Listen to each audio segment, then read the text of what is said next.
The fist came without warning. Police Chief Vernon Briggs drove his knuckles into the stranger's jaw with the confidence of a man who had never been challenged in 18 years. The diner fell silent. Coffee cups froze mid-air. Every breath held. But the stranger didn't fall. He didn't stumble. He didn't even blink. He simply wiped the blood from his split lip, looked Briggs dead in the eyes, and sat back down. What the chief didn't know, what no one in that forgotten Montana town knew, was that he had just struck a retired Navy SEAL who had killed more enemies than Briggs had arrested criminals. And Marcus Cole never forgot a debt. This isn't a story about revenge. It's about truth, courage, and what happens when God puts an ordinary man in an extraordinary moment. Before we begin, tell us where you're watching from in the comments below. And if this story moves you, please subscribe and stay with us until the very end. Now, let's begin. The coffee had gone cold 20 minutes ago, but Marcus Cole didn't notice. He sat in the corner booth of Ruby's diner, his back to the wall, eyes tracking every movement in the room without appearing to watch anything at all. Old habits. The kind that kept you alive in places where a moment's distraction meant a folded flag sent to your family. Shadow lay beneath the table, the Belgian Malinois pressed against Marcus's boots. 7 years old, 65 pounds of muscle and loyalty, one ear torn from shrapnel that had nearly killed them both in Kandahar. The dog's eyes moved when Marcus's moved. They breathed in the same rhythm. They had learned to survive together, and neither had forgotten how. The diner was quiet. Too quiet. Marcus had noticed it the moment he walked in. The way conversations dropped to whispers. The way eyes darted toward the door every few minutes. The way the elderly woman behind the counter moved with the careful precision of someone expecting to be struck. Her name was Ruth Holloway. 68 years old, white hair, pinned back hands that trembled when she poured coffee. She had smiled at Marcus when he entered, a real smile, the kind that cost something in a place like this. Then her eyes had flickered to the window, and the smile died. "Just passing through?" she had asked. "Truck broke down," Marcus replied. "Waiting on parts." Ruth's face had tightened. "How long?" 3 days, maybe 4. She had looked at him, then really looked, and something shifted in her expression. Fear, yes. But underneath it, something else. Something that looked almost like hope. "Be careful here," she whispered. "This town, it's not what it seems." Marcus had nodded, said nothing. He had seen towns like this before. Places where power had rotted from the inside, where good people learned to keep their heads down and their mouths shut. He wasn't looking for trouble. He just wanted to eat, sleep, and leave. But trouble, he had learned, rarely cared what you were looking for. The door slammed open at exactly 11:47 a.m. Marcus didn't turn. He didn't need to. He watched the reflection in the window, saw the shape that filled the doorway, felt the temperature in the room drop 10 degrees. Police Chief Vernon Briggs walked like a man who owned everything his eyes touched. 52 years old, 280 pounds, a face carved from meanness and small-town power. His uniform stretched across his gut badge, polished to a shine that said more about vanity than service. A Glock 19 sat on his hip, the holster worn from years of casual intimidation. Behind him came 2 deputies. Younger, leaner, with the hollow eyes of men who had traded their consciences for a steady paycheck. Every head in the diner lowered. Every conversation stopped. Ruth's hands shook so badly she nearly dropped the coffee pot. Briggs surveyed the room with the satisfaction of a predator entering his territory. His gaze swept across the booths, the counter, the kitchen doorway, and stopped on Marcus, the stranger in the corner, the one who hadn't lowered his eyes. "Well, well," Briggs said, his voice carrying the lazy drawl of a man who enjoyed the sound of his own words. "Looks like we got ourselves a visitor." He walked toward Marcus's boots, heavy on the worn floor. The deputies flanked him, hands resting on their belts. The other customers seemed to shrink, trying to disappear into their seats. Marcus took a sip of cold coffee. He didn't look up. Briggs stopped at the edge of the table. Shadow's lip curled, a low growl building in his throat. Marcus tapped his boot once against the dog's side. The growl stopped instantly. "You deaf boy?" Briggs asked. "I'm talking to you." Marcus set down his cup. He raised his eyes slowly, meeting the chief's gaze with the flat calm of a man who had stared down far worse. "I heard you," he said. "Just didn't have anything to say." Briggs's eyes narrowed. He wasn't used to this. 18 years of running Hollow Creek had taught him that people broke, they always broke. A hard stare, a raised voice, a hand on the gun. That's all it took. But this stranger sat there like none of it touched him. "You got a name?" Briggs demanded. "Marcus Cole." "Where you from, Marcus Cole?" "Nowhere in particular." Briggs leaned down close enough that Marcus could smell the coffee on his breath, the cheap cologne, the sour undercurrent of a man who had stopped caring what others thought of him. "Let me explain something to you, friend. This is my town. I decide who stays and who goes. I decide who eats and who starves.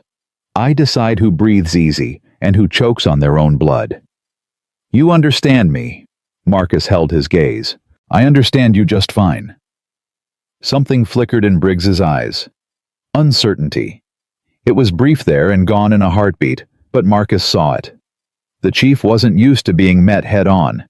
He wasn't used to men who didn't flinch. "What's that under the table?" Briggs asked, his voice hardening. "My dog." "Big dog. Mean-looking." Briggs smiled, but there was no warmth in it. "I don't like dogs." "He doesn't like bullies. Guess you're even." The words hung in the air like a lit fuse. One of the deputies sucked in a breath. Ruth dropped a spoon behind the counter, the clatter obscenely loud in the silence. Briggs straightened. His face had gone red, the flush of a man who had been challenged in front of his own people.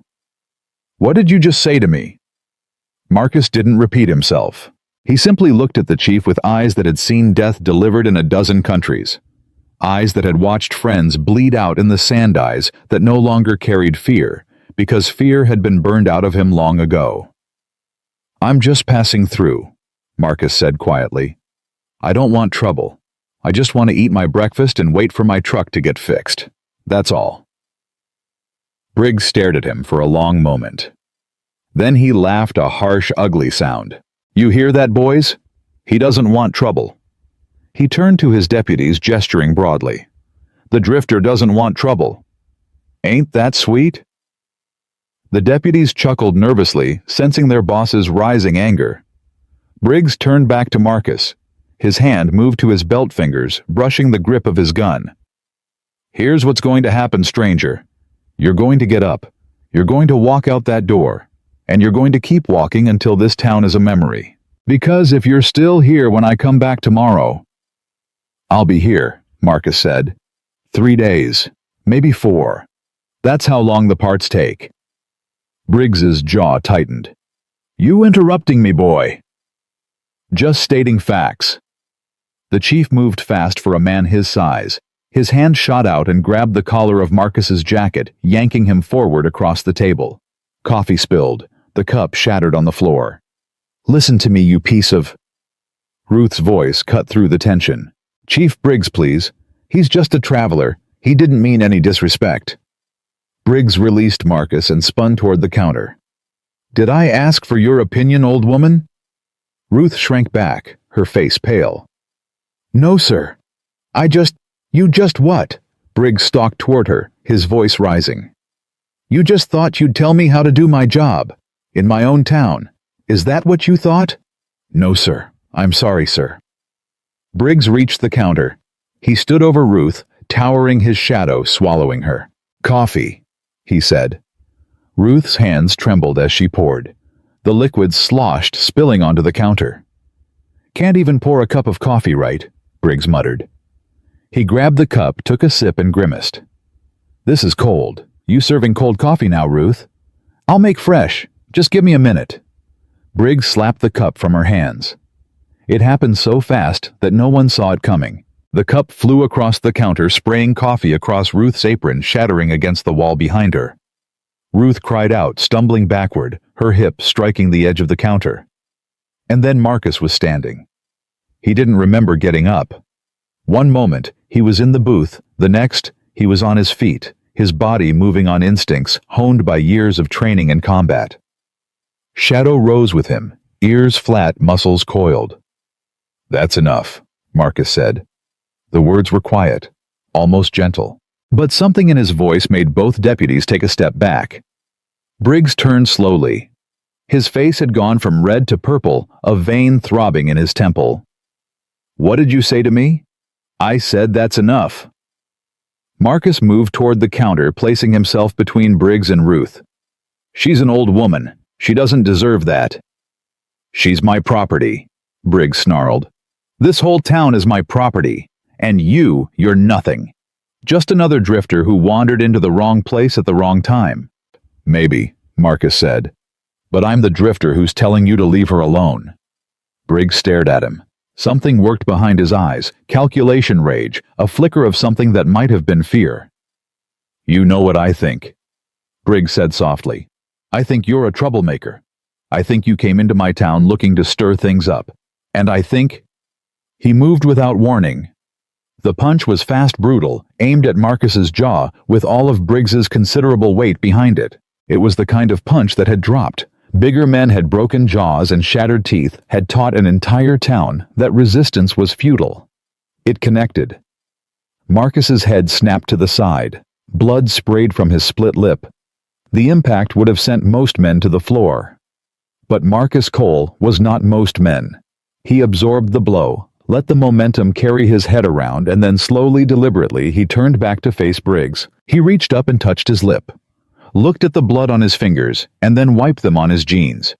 He didn't throw a punch. He didn't raise his fists.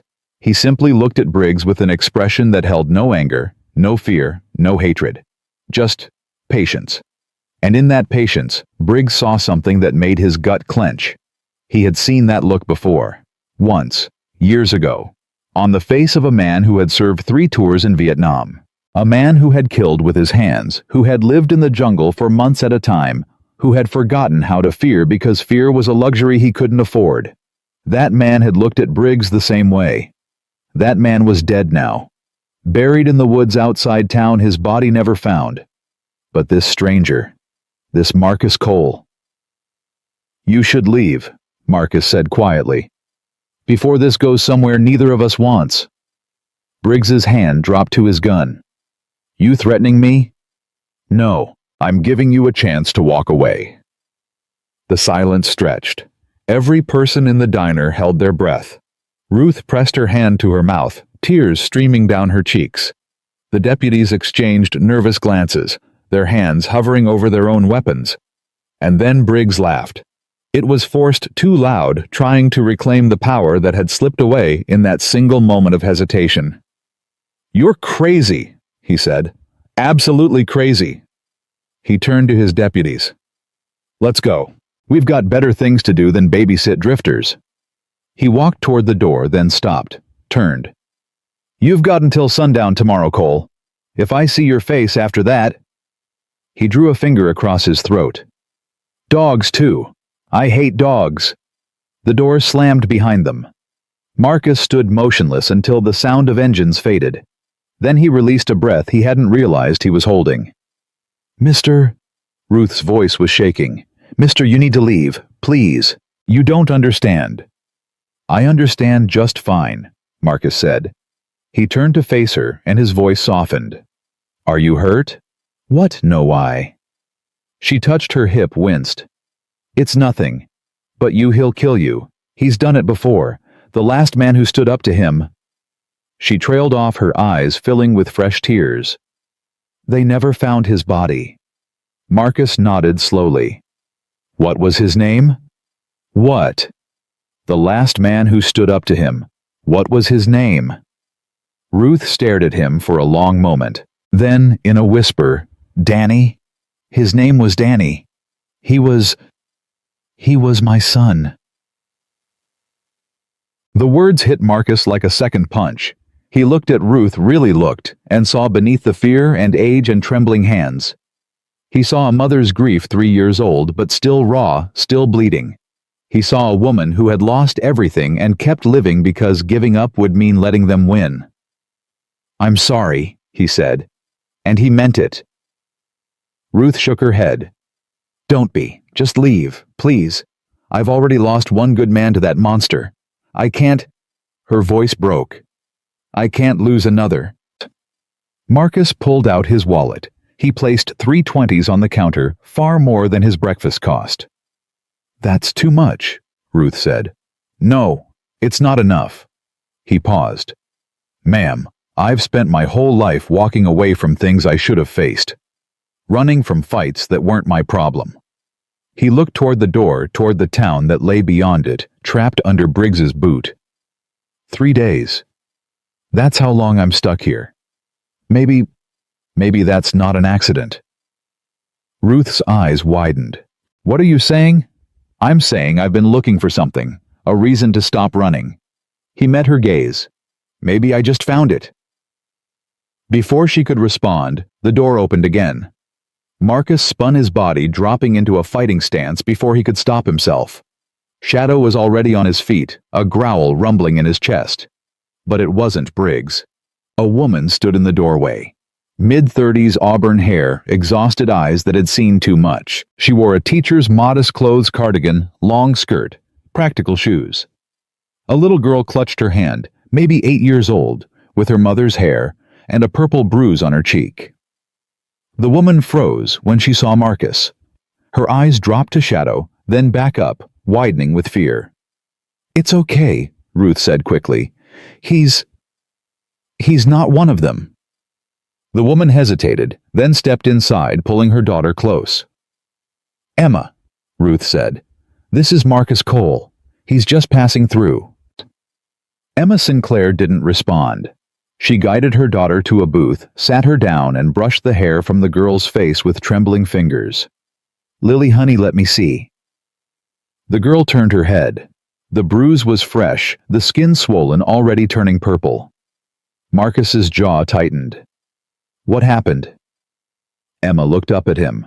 Her eyes were flat empty, the eyes of a woman who had learned that hope was a dangerous thing.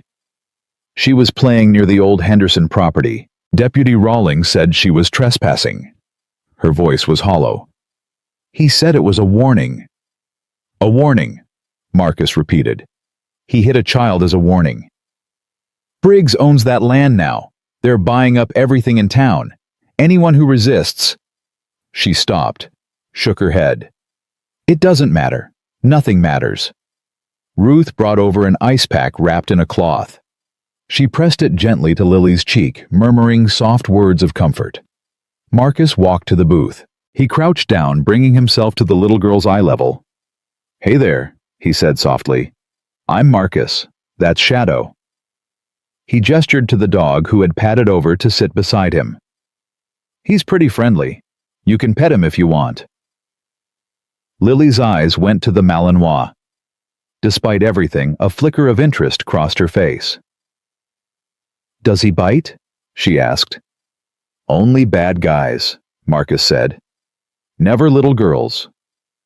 Lily reached out a tentative hand. Shadow leaned into her touch, his tail swaying gently. For the first time, Lily smiled. And Marcus made a decision. He stood and turned to Emma. "The man who hit your daughter, what's his name?" Emma's face went pale. "Why?" "Just answer the question." "Deputy Carl Rawlings. But you can't. Briggs will protect him. He protects all of them. That's how it works here." Marcus nodded slowly. "Not anymore." He walked toward the door. "Wait," Ruth called. "Where are you going?" Marcus didn't turn around. "To have a conversation." "He'll kill you." "Maybe." He opened the door. Shadow slipped through beside him. "But I doubt it." The door closed behind him. Ruth and Emma stood frozen, staring at the space where he had been. "Who is he?" Emma whispered. Ruth shook her head. "I don't know. But I think God just answered a prayer I stopped praying 3 years ago." Deputy Carl Rawlings was not a complicated man. He liked beer football and being feared. He had joined the force 6 years ago, drawn by the promise of power without accountability. Briggs had recognized a kindred spirit immediately. At 2 in the afternoon, Rawlings sat in his patrol car behind the old gas station running radar on a stretch of road that saw maybe 10 cars a day. It was easy duty, the kind Briggs gave to favorites, and Rawlings spent most of it playing games on his phone. He didn't hear Marcus approach. One moment he was alone. The next, his door was yanked open. A hand grabbed his collar, and he was dragged out of the car and slammed against the hood. What the? Rawlings scrambled for his gun, but it was already gone. The stranger had taken it before he even registered the movement. "Deputy Carl Rawlings," Marcus said. His voice was calm, conversational. "We need to talk." Rawlings squinted against the afternoon sun, trying to make out the face of his attacker. When recognition hit, his eyes went wide. You're the drifter, the one from the diner. That's right? Briggs is going to kill you. He's going to... Marcus leaned closer. "You hit a little girl today. 8 years old. Her name is Lily." Rawlings's face shifted. Fear gave way to defiance. "So what? She was trespassing. Briggs's orders are..." "I don't care about Briggs's orders." Marcus's voice dropped. "I care that you put your hands on a child. And now you're going to answer for it." "Answer for it." Rawlings laughed, though his voice cracked. "Who do you think you are? Some kind of hero?" "This is Briggs's town, buddy. We own it. We own everyone in it, including that little brat's mother." Marcus's expression didn't change, but something in his eyes went cold.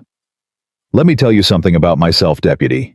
I spent 12 years in the Navy SEALs. I served in places you couldn't find on a map. I've killed men who were harder, smarter, and meaner than you'll ever be. And I did it with my hands in the dark without making a sound." He leaned closer until his face was inches from Rawlings. "So here's what's going to happen. You're going to leave this town. Tonight. You're going to drive until you're far enough away that I'll never see your face again. And if I ever hear that you've touched another child, any child, anywhere, I will find you. And what I do to you will make you wish Briggs had killed you first." Rawlings was shaking now. Sweat poured down his face, darkening his collar. "You can't. Briggs will..." "Briggs isn't here." Marcus stepped back, releasing the deputy. "And even if he was, he wouldn't save you. Men like Briggs don't have friends. They have tools. And you're not useful enough to protect." He tossed the gun into the dirt at Rawlings' feet. "Sundown," Marcus said. "That's your deadline, not mine." He turned and walked away, shadow falling into step beside him. Rawlings watched him go, his chest heaving, his hands trembling. He bent down to pick up his gun, then froze. The clip was missing, and on the hood of his patrol car, scratched into the paint with a knife, were 5 words. "Next time I won't talk." The news spread through Hollow Creek like wildfire. By dinner time, everyone knew. The stranger had confronted Rawlings, had disarmed him, humiliated him, sent him running. Rawlings had packed his bags and fled before sunset, not even stopping to collect his last paycheck. For the first time in years, people whispered with something other than fear. They whispered with hope. In her small house at the edge of town, Emma Sinclair put her daughter to bed. Lily had talked about the dog all evening, about Shadow's soft fur and patient eyes, about the stranger who had crouched down to speak to her like she mattered. "Mama," Lily said as Emma tucked the blankets around her, "is that man going to help us?" Emma hesitated. She thought about her husband Daniel, who had asked similar questions 3 years ago, who had believed that one person could make a difference, who had disappeared one night and never come back. "I don't know, sweetheart," she said finally. "But let's pray for him, okay? Let's pray he stays safe." Lily nodded, her eyes already closing. "I prayed for a hero? Maybe God sent him." Emma kissed her daughter's forehead and turned off the light. In the darkness, she allowed herself one dangerous moment of hope. At the Hollow Creek police station, Chief Vernon Briggs sat behind his desk, staring at the report in his hands. Rawlings was gone. Fled without a word, leaving only a terrified voicemail about a crazy drifter who had threatened to kill him. Briggs crumpled the paper and threw it across the room. Find him, he said. Deputy Jake Moreno stood at attention, his face carefully blank. The drifter, sir. Who else? Briggs slammed his palm on the desk. Find out who he is, where he comes from, what he's doing here, everything. Yes, sir. Moreno turned to leave, but Briggs's voice stopped him. Jake? Sir. Briggs stood and walked to the window. Outside, the sun was setting, painting the town in shades of blood and gold. This stranger, he's different. You could see it in his eyes. Briggs's voice was soft, almost thoughtful. Most men, when I hit them, they either fight back or they break. Either way, I know what to do with them. He turned to face Moreno. But this one, he didn't do either. He just looked at me, like he was calculating something. Moreno said nothing. He had learned long ago that silence was safer than opinions. I've seen that look before, Briggs continued. On soldiers. Real soldiers, not the weekend warrior types. Men who've been trained to kill and come back different. He paused. Get me his name, his history. I want to know everything by morning. And if he's what you think he is, Briggs smiled. It was not a pleasant expression. Then we'll need to be more careful than usual. But the end will be the same. He walked back to his desk and sat down. No one challenges me in my own town, Jake. No one. The last man who tried is fertilizer on my property. He picked up a pen and began writing. That stranger will join him. It's just a matter of time. So, night fell on Hollow Creek. Marcus sat in his room at the only motel in town, a rundown 2-story building with walls thin enough to hear the wind whistle through. Shadow lay at the foot of the bed, his chin on his paws, eyes open and watching. On the nightstand sat the manila envelope Frank Morrison, the town's mechanic, had pressed into Marcus's hand an hour ago. Frank was 63 years old, a Vietnam veteran with a limp from a bullet that never fully healed. He had looked at Marcus with the eyes of a man who recognized a fellow soldier. I don't know who you are, Frank had said. But I know what you did today, and I know what Briggs is capable of. He had handed over the envelope. I've been collecting this for years, waiting for someone who might actually use it. Now Marcus sat alone, the contents spread before him. Documents, photographs, recorded conversations on old cassette tapes, bank records showing millions flowing through accounts that shouldn't exist, land transfers signed under duress, and dozens of names, people who had been hurt, threatened, killed, including Daniel Sinclair, Emma's husband, Lily's father, missing for 3 years.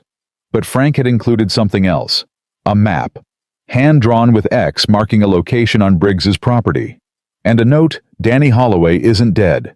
Neither is Daniel Sinclair. Briggs keeps them in the old mine. I don't know why, but they're alive. Marcus stared at the words. Ruth's son. Emma's husband. Alive. Held prisoner for years by a monster who wore a badge. He thought about leaving. He thought about packing his bags, loading Shadow into the truck, and driving until Hollow Creek was nothing but a bad memory. He thought about all the times he had walked away before. Then he looked at the photograph on top of the pile. A little girl 8 years old with auburn hair and her father's eyes.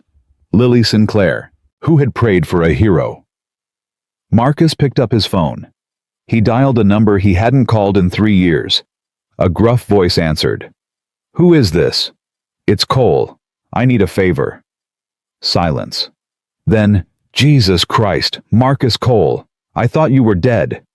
Not yet. Marcus looked at the map at the X, marking the place where innocent men were being held. But I might be soon. And before I am, I need to make a phone call to someone who can actually do something about a corrupt cop in Montana. The voice on the other end was quiet for a moment. Then, tell me everything. Marcus did. At 3 a.m., Marcus woke to Shadow's growl. He was on his feet before his eyes fully opened, muscle memory carrying him through the darkness.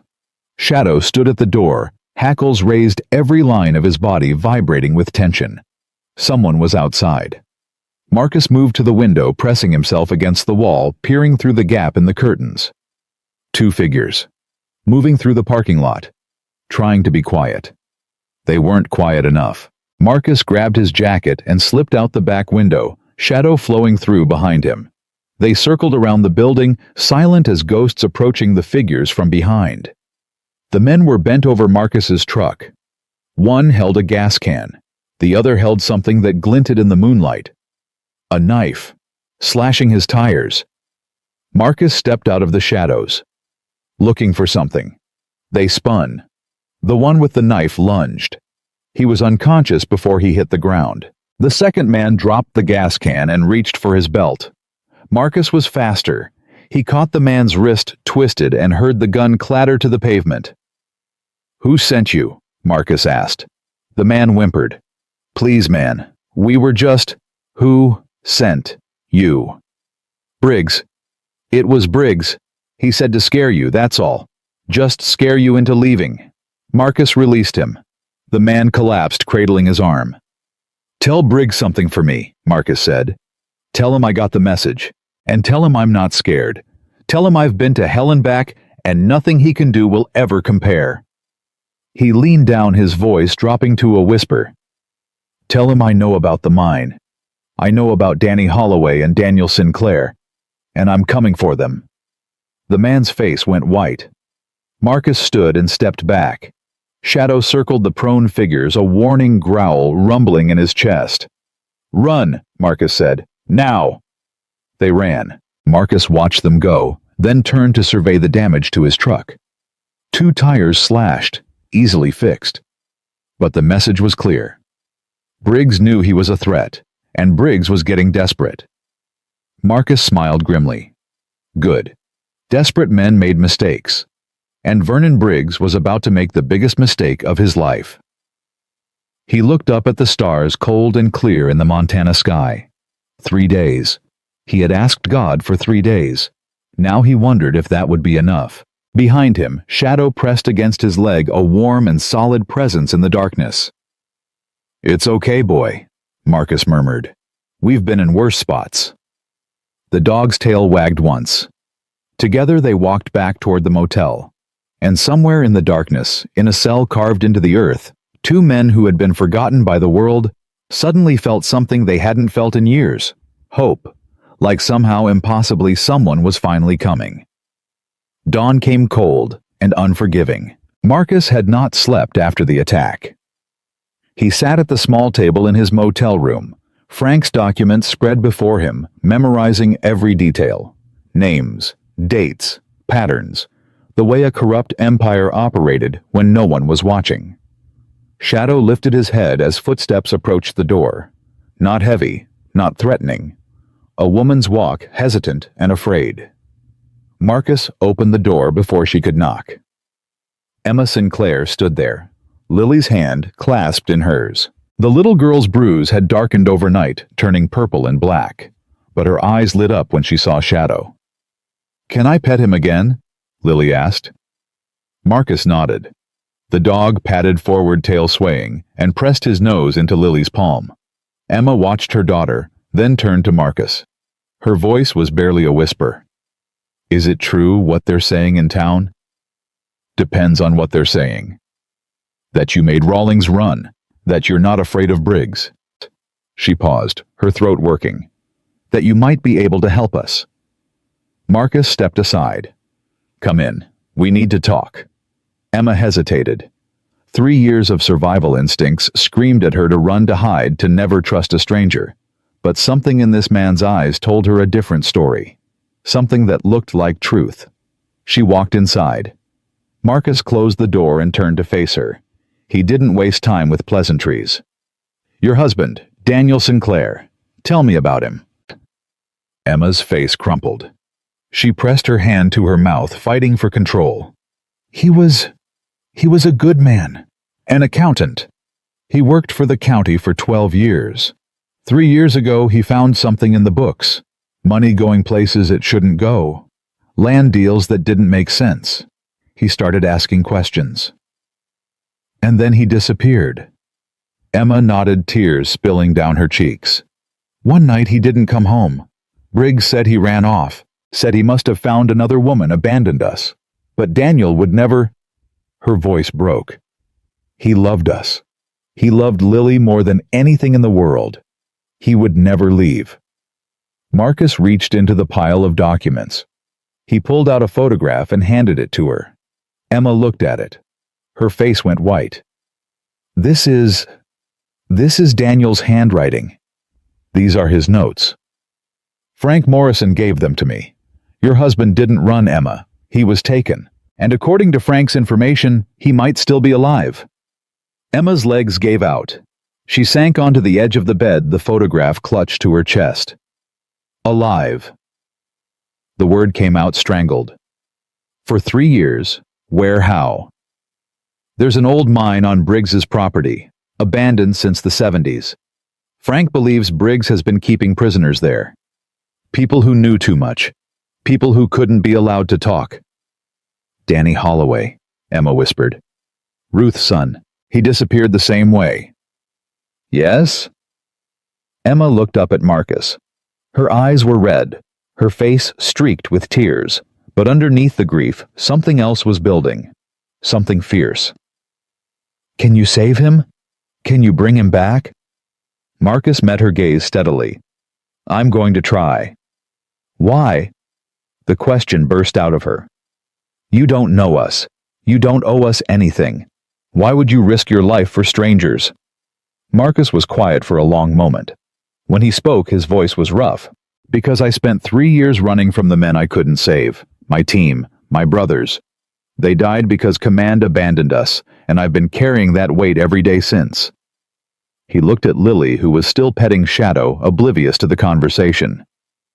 Maybe I can't bring them back. But maybe I can bring your husband home. Maybe I can give that little girl her father. Emma stared at him. Then she did something unexpected. She stood across the room and hugged him. It was brief, desperate, the embrace of a woman who had forgotten what hope felt like. Thank you, she whispered. Whatever happens, thank you.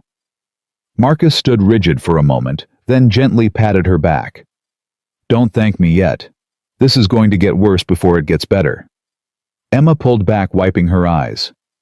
What do you need? Information. Everything you know about Briggs. His schedule, his weaknesses, the people he trusts. Jake Moreno, Emma said immediately.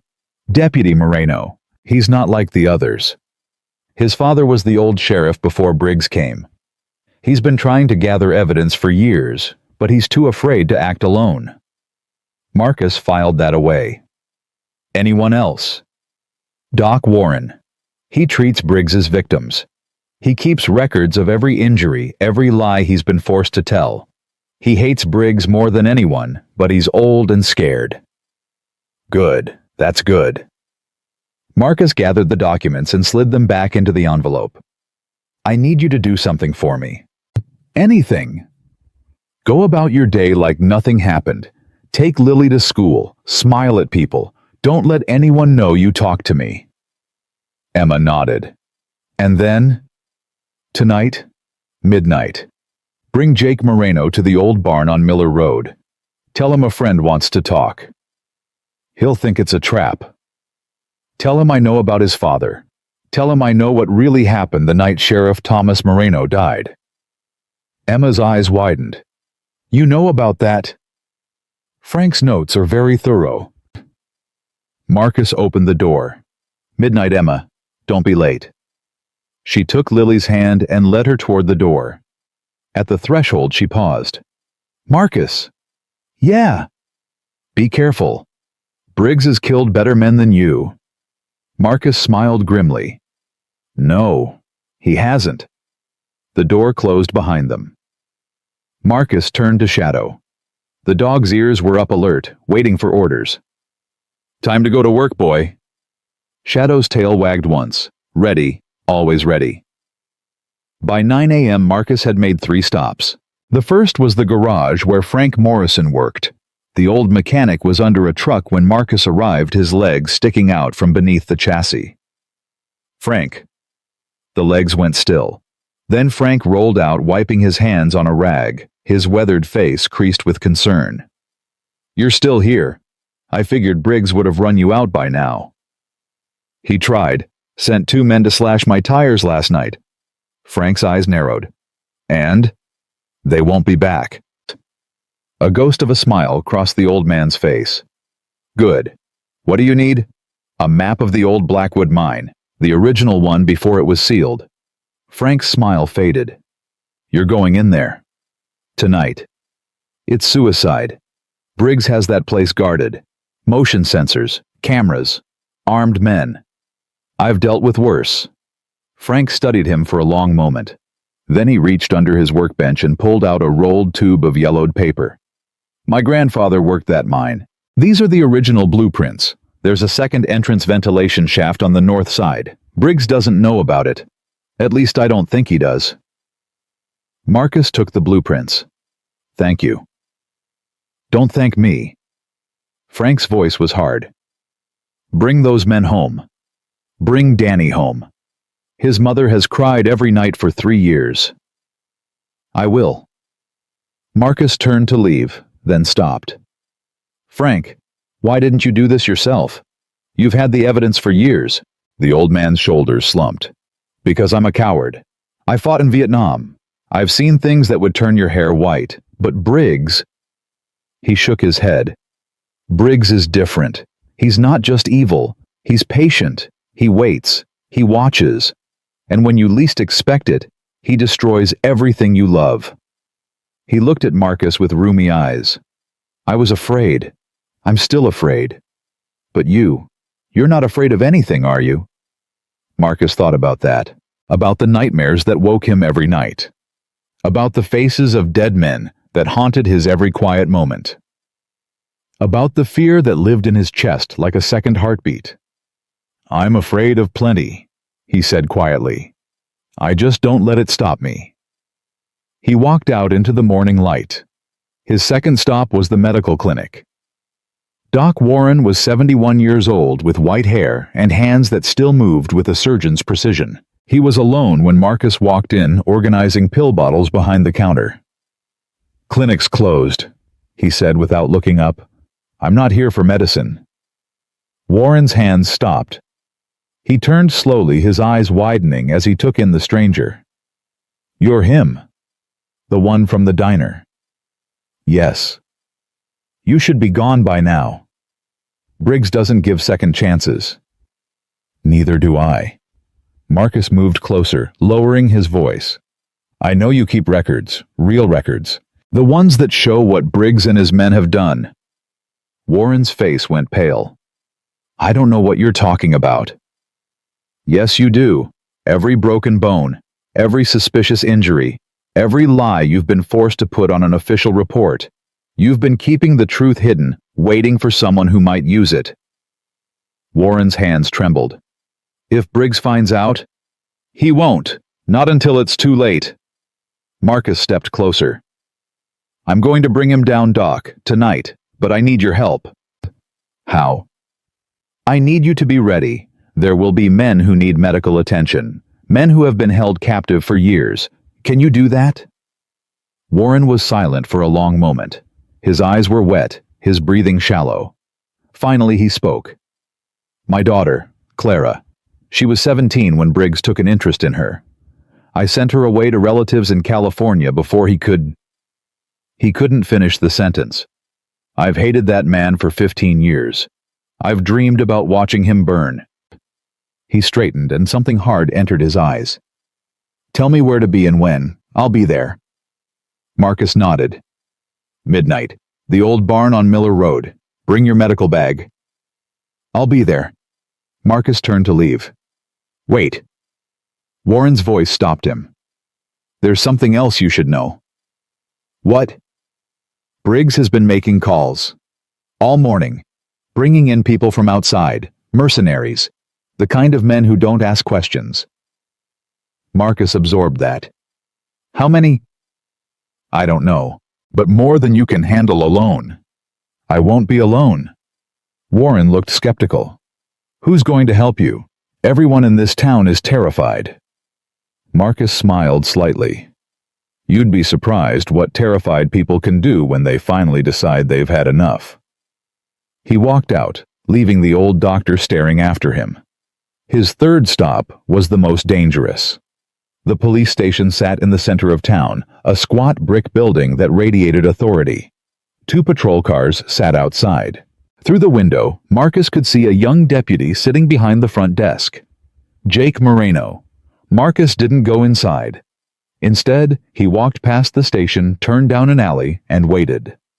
20 minutes later, Moreno emerged for his coffee break.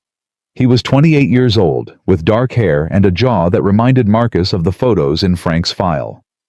Sheriff Thomas Moreno, Jake's father. The man who had stood against Briggs 18 years ago. The man who had died for it. Moreno walked into the coffee shop. Marcus followed. The deputy was at the counter ordering when Marcus stepped up beside him. "Cream and sugar," Marcus said to the girl behind the counter. "Same as him." Moreno tensed. His hand moved toward his belt. "Relax," Marcus said quietly. "If I wanted to hurt you, you'd already be hurt." Moreno turned to face him. His eyes were hard, but underneath Marcus saw something familiar. The look of a man trapped between duty and conscience. "You're the drifter, the one Briggs is losing his mind over." "That's me." "What do you want to talk about your father?" Moreno's face went still. The hardness in his eyes flickered, replaced by something raw. "My father died in a car accident, 18 years ago. Your father was murdered by Vernon Briggs, and you know it." The words hung between them like live wires. Moreno's jaw worked, his hands clenched at his sides. "You don't know what you're talking about. I know that Thomas Moreno was investigating Briggs for corruption. I know he had evidence enough to send Briggs to prison. I know that the night before he was supposed to present that evidence, his car went off a cliff on a road he'd driven 1,000 times. Marcus leaned closer. "And I know that you've spent the last 6 years working for the man who killed your father, waiting for a chance to make it right." Moreno's face crumpled. For a moment he looked like a lost boy, rather than a deputy. "How do you know all this?" "Frank Morrison. He was your father's best friend. He's been gathering evidence ever since." Moreno closed his eyes. When he opened them, they were wet. "I was 12 when my father died. My mother never recovered. She died 2 years later, heart attack, they said, but I know the truth. She died of grief." His voice hardened. "I joined the force to get close to Briggs, to find proof. But he's careful, so careful. Every time I get close, he moves the evidence, destroys the witnesses." "He can't destroy all of them." "What do you mean?" Marcus told him. "About the mine. About Danny Holloway and Daniel Sinclair. About the rescue planned for tonight." Moreno listened, his face cycling through shock, hope, and fear. "If you're wrong, I'm not wrong. If Briggs catches you, he won't." Moreno shook his head. "You don't understand. He has people everywhere. The moment you move on that mine, he'll know. He'll have an army waiting. Then I'll need someone on the inside." Marcus met his gaze. "I'll need you." Moreno was silent for a long moment. Marcus could see the war playing out behind his eyes. The fear, the doubt, the desperate burning need for justice. "My father believed in this town," Moreno said finally. "He believed that good people would stand up if someone showed them how." He swallowed hard. "I want to believe that too." "Then prove it. Midnight. The old barn on Miller Road. And if I don't come, then you spend the rest of your life wondering what might have been." Marcus dropped money on the counter and walked out. Behind him, Jake Moreno stood frozen, his coffee growing cold in his hand, the weight of 18 years pressing down on his shoulders. Tonight would change everything. He just had to decide which side he would be on. The afternoon brought complications. Marcus returned to the motel to find 2 men waiting. They stood beside a black SUV, arms crossed, watching his approach with professional calm. Not locals. Their suits were too expensive, their posture too controlled. These were the mercenaries Doc Warren had warned about. Marcus kept walking. Shadow pressed close to his leg, a low growl building in his throat. The taller man stepped forward. He had a military haircut and a scar across his left eyebrow. Marcus Cole. Who's asking? My employer would like a word. And who's your employer? Someone who's very interested in what you're planning for tonight. Marcus stopped. His eyes moved between the two men cataloging threats, both armed, both trained, but not prepared for what he was. I don't take meetings with strangers. This isn't optional. The scarred man reached into his jacket. Marcus moved. In 3 seconds, both men were on the ground. The scarred one clutched a broken wrist, his gun skidding across the pavement. The other lay unconscious, a perfect sleeper hold having done its work. Marcus picked up the fallen gun and ejected the magazine. Tell your employer something, he said, pressing his boot against the scarred man's chest. Tell him I'm not interested in words. Tell him if he wants to stop me, he'll have to do it himself. The man wheezed, his face contorted with pain. You have no idea what you're dealing with. Actually, I do. Former Special Forces. Probably Blackwater or one of its spin-offs. Hired muscle for people who can't do their own dirty work. Marcus leaned down. I've killed men like you in 11 countries. You're not special. You're just expensive. He released the pressure and stepped back. Run back to your boss. Tell him midnight tonight everything changes. If he wants to stop it, he knows where to find me. The scarred man struggled to his feet, cradling his wrist. His partner was just beginning to stir. This isn't over, he spat. No, Marcus agreed. It's just beginning. He walked into the motel, Shadow at his heels. Inside, he pulled out his phone and dialed. It's Cole. We have a problem. The voice on the other end was calm.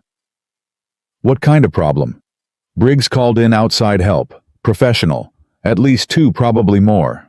Can you handle it? Marcus looked at the documents spread across his table. The map of the mine. The names of the people counting on him. I don't have a choice. Backup is 12 hours out. Can you wait? Marcus thought about Danny Holloway. 3 years in darkness. Daniel Sinclair. A daughter growing up without her father. No. Tonight. Whatever happens. A pause. Then. Understood. Do what you have to do. We'll clean up the pieces. The line went dead. Marcus sat on the edge of the bed. Shadow jumped up beside him, pressing his warm body against Marcus's side. You ready for this, boy? Shadow's tail thumped against the mattress. Marcus smiled grimly. Yeah, me neither. But ready or not, midnight was coming. And nothing was going to stop him. At 11 p.m., they gathered in the old barn on Miller Road. Emma came first, leading Jake Moreno through the darkness. The deputy looked like a man walking to his own execution, his face pale, his hands shaking. Doc Warren arrived next, his medical bag clutched to his chest. Then Frank Morrison, moving slowly with his bad leg, determination carved into every line of his weathered face. And finally, Ruth Holloway. She had insisted on coming, despite her age, despite the danger. Her son was in that mine. Nothing would keep her away. Marcus stood at the center of the barn. Shadow beside him, the blueprints spread across an old workbench. Thank you for coming, he said. Did we have a choice? Jake's voice was bitter. You've made it pretty clear what happens if we don't act. You always have a choice. That's what makes tonight different. Jake fell silent. Marcus pointed to the blueprints. The Blackwood mine has 2 entrances. The main shaft is heavily guarded. Cameras, motion sensors, at least 4 armed men at all times. But there's a second entrance, a ventilation shaft on the north side. It's been sealed since the 70s, but the seal is weak. I can break through. You? Emma asked. Alone. I'm trained for this. The rest of you would just slow me down. He looked around the group. But I need you to do something equally important. What? Create a distraction. Briggs needs to believe the main entrance is the target. Draw his men there. Give me time to get in through the vent shaft and extract the prisoners. How do we create a distraction? Frank asked. Marcus turned to Jake. You're going to call Briggs. Tell him you've captured me. Tell him you're bringing me to the main entrance. Jake's face went white. He'll kill me the moment he realizes it's a lie. Not if I move fast enough. Marcus held his gaze. I need 15 minutes, that's all. Can you give me 15 minutes? Jake swallowed hard. He looked at the others. Emma, whose husband was trapped in that mine. Ruth, who hadn't stopped crying since she arrived. Doc Warren, whose hands trembled with suppressed rage. Frank, who had waited 20 years for this moment. My father died trying to stop Briggs, Jake said quietly. He died believing someone would finish what he started. He straightened. 15 minutes. You'll have them. Marcus nodded. Good. He turned to Ruth. When we bring Danny out, he's going to need his mother. Can you be strong for him? Ruth wiped her eyes. I've been strong for 3 years. I can be strong for one more night. Emma, same goes for Daniel. He's going to be broken, traumatized. He'll need time. Emma's chin lifted. I'll give him all the time in the world. Doc, there will be injuries, malnutrition, probably psychological damage. Can you handle that? Warren's hands steadied. I've patched up wounded men before. I'll do what needs to be done. Frank, I need you at the truck, engine running, ready to move the moment we're out. The old mechanic nodded grimly. I'll be there. Marcus looked around the circle. These weren't soldiers. They weren't trained operatives.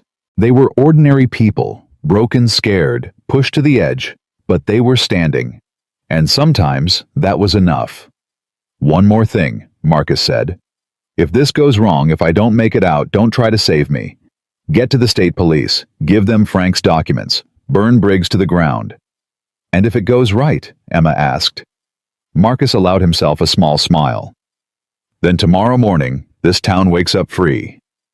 He gathered the blueprints and headed for the door. Marcus. Ruth's voice stopped him. He turned. She walked toward him, reached up and took his face in her hands. Her eyes were filled with tears, but her voice was steady. Bring my boy home. Yes, ma'am. She kissed his forehead the way a mother kisses a soldier going off to war. Then Marcus walked into the darkness shadow at his side. Behind him, 5 ordinary people began to move, the first act of resistance in 18 years. And somewhere in the depths of the earth, 2 men who had lost all hope heard something they hadn't heard in years. The distant sound of someone coming to save them.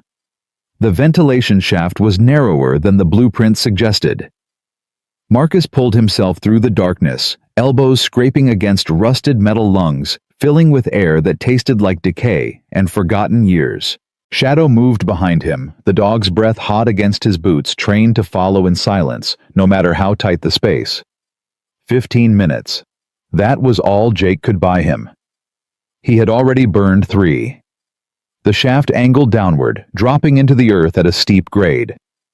Marcus controlled his descent, with his forearms feeling the burn in his muscles, the familiar pain that meant he was still alive and still moving. Somewhere above, Jake Moreno was making the call that would either save them all or get them killed. Marcus pushed the thought away. Focus. One mission at a time. At the 7-minute mark, the shaft opened into a wider chamber. Marcus dropped through, landing in a crouch, his eyes adjusting to the deeper darkness. Shadow dropped beside him, immediately pressing against his leg, ears rotating like satellites. The mine stretched before them. Abandoned equipment, rotting support beams, and somewhere ahead, the faint glow of electric light. They weren't alone down here. Marcus moved forward, his footsteps silent on the packed earth. Shadow matched his pace, a ghost at his side. The light grew stronger.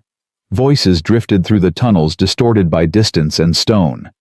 Marcus pressed himself against the wall and listened. Calling in everybody, says he's got the drifter. About time. Boss has been losing his mind over this guy. You believe Moreno actually caught him? Who cares? Long as we get paid. 2 voices, 2 guards. Marcus marked their positions by sound alone. He reached down and touched Shadow's head. 2 taps, the signal they had practiced 1,000 times in training. Shadow moved. The dog was silent as death flowing through the darkness like smoke. The first guard never heard him coming. One moment he was standing, the next he was on the ground. Shadow's jaws locked around his arm, teeth pressing against flesh without breaking skin. The second guard spun, reaching for his weapon. Marcus was already there. His hand closed over the guard's mouth. His other arm wrapped around the man's throat, applying precise pressure to the carotid artery. 4 seconds. The guard went limp. Marcus lowered him to the ground and knelt beside the first man who was whimpering beneath Shadow's weight. "How many more?" Marcus whispered. The man's eyes were wide with terror. I don't know." Marcus pressed harder. "How many?" Six more inside. Please don't let him." Marcus tapped Shadow's shoulder. The dog released immediately, stepping back, tongue lolling, as if nothing had happened. "Where are the prisoners?" "End of the main tunnel. There's a door. Steel. Briggs has the only key." "Is Briggs down here?" The guard shook his head frantically. "He stays topside, always. He never comes into the mine." Marcus processed that. Briggs was smart. Keep his hands clean. Let others do the dirty work. But smart wasn't the same as untouchable. He zip-tied the guard's hands and feet, then gagged him with his own shirt. "If you make a sound," Marcus said quietly, "I'll send the dog back. Understand?" The guard nodded desperately. Marcus moved on. 11 minutes left. The tunnel branched 3 times. Marcus followed the electric light, Shadow clearing each corner before he advanced. 2 more guards fell without raising an alarm. One was unconscious before he hit the ground.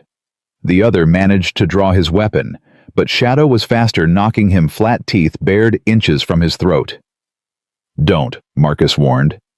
"He hasn't eaten today." The guard dropped his gun. 8 minutes left. The main tunnel ended at a steel door. Industrial grade. The kind designed to keep people in, not out. And standing in front of it was the scarred mercenary from earlier that day. His wrist was wrapped in a brace now, but he held a submachine gun in his good hand, the barrel pointed directly at Marcus's chest. "I told you this wasn't over." Marcus stopped. Shadow growled low and dangerous. "You should have run when you had the chance," Marcus said. The mercenary laughed. "Run from you, I've dealt with Navy SEALs before. You're not that special." "No. Then why are you shaking?" The mercenary's smile faltered. His gun hand trembled slightly, barely visible, but Marcus saw it. "Open the door," Marcus said. "Not a chance. I wasn't asking. And I wasn't negotiating." The mercenary's finger tightened on the trigger. "Here's what's going to happen. You're going to drop to your knees, hands behind your head. Then I'm going to call Briggs, and..." Shadow attacked. The dog launched himself through the air, 65 pounds of muscle and fury aimed at the gun hand. The mercenary fired the shot, going wild, sparks flying as bullets ricocheted off stone. Marcus moved. He closed the distance in 2 steps, driving his elbow into the mercenary's face.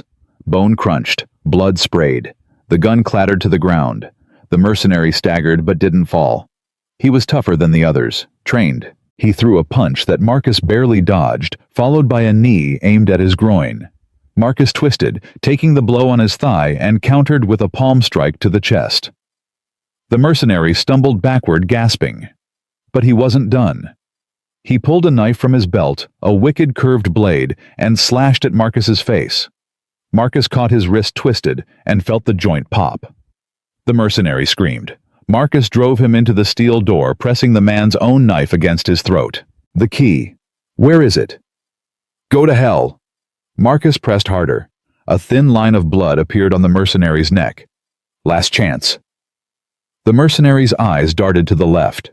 A small alcove. A lockbox on the wall. Marcus knocked him unconscious with a single blow and retrieved the key. 6 minutes left.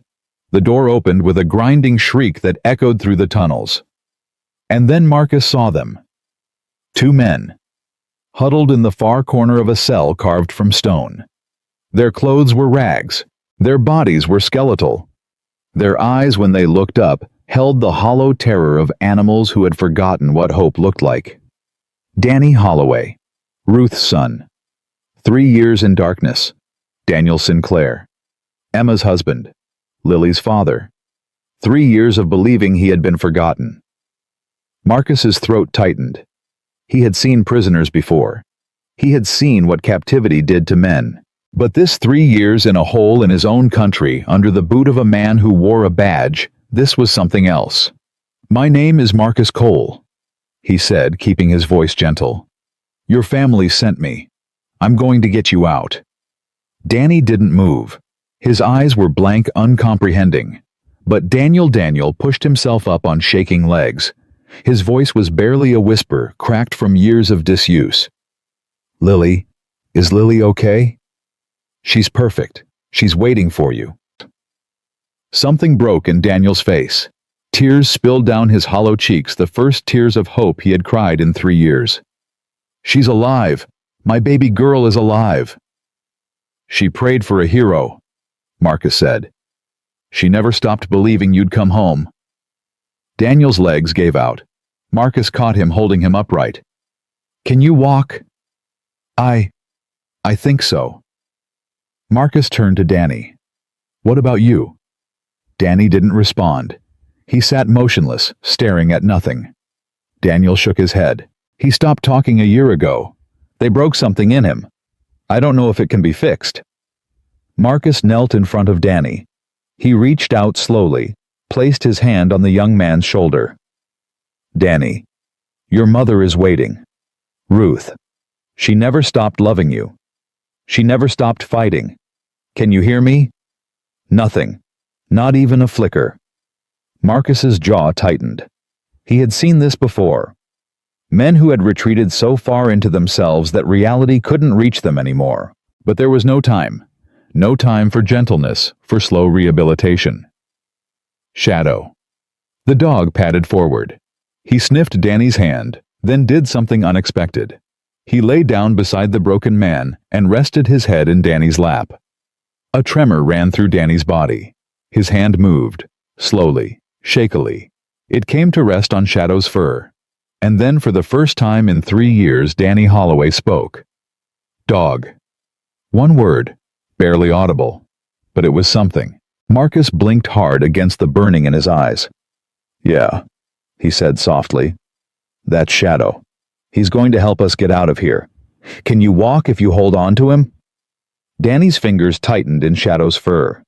He nodded once. 4 minutes left. Marcus half-carried Daniel while Shadow guided Danny through the tunnels. The younger man moved like a sleepwalker, one hand buried in the dog's coat, his feet shuffling forward through pure instinct. They passed the unconscious guards, the bound mercenary, the bodies of men who had chosen the wrong side. 3 minutes. The ventilation shaft was too narrow for the prisoners in their weakened state. Marcus had planned for this. There was a secondary exit, an old service tunnel that Frank's blueprints had marked as collapsed. But collapsed didn't mean impassable. 2 minutes. They reached the tunnel. Rubble filled the passage, but there was a gap at the top just wide enough for a man to squeeze through. Marcus boosted Daniel up first. The accountant's arms shook as he pulled himself through, but he made it. 1 minute. Danny was next. He couldn't do it alone. Marcus lifted him bodily, pushing him through the gap, while Shadow whined anxiously below. 30 seconds. Marcus pulled himself up, reaching back to help Shadow through the narrow opening. And then they were out. Cold air hit his face. Stars wheeled overhead. Frank's truck waited 50 yards away, headlights dark. 20 seconds. They ran. Marcus half-dragged both men toward the truck. Shadow raced ahead, barking once the signal that all was clear. 10 seconds. The truck doors flew open. Frank was there, pulling Daniel inside. Emma screamed her husband's name. Ruth fell to her knees when she saw Danny, her body convulsing with sobs. 5 seconds. Marcus threw himself into the passenger seat. "Go!" Frank floored the accelerator. The truck lurched forward, tires spinning on gravel, engine roaring as they fled into the night.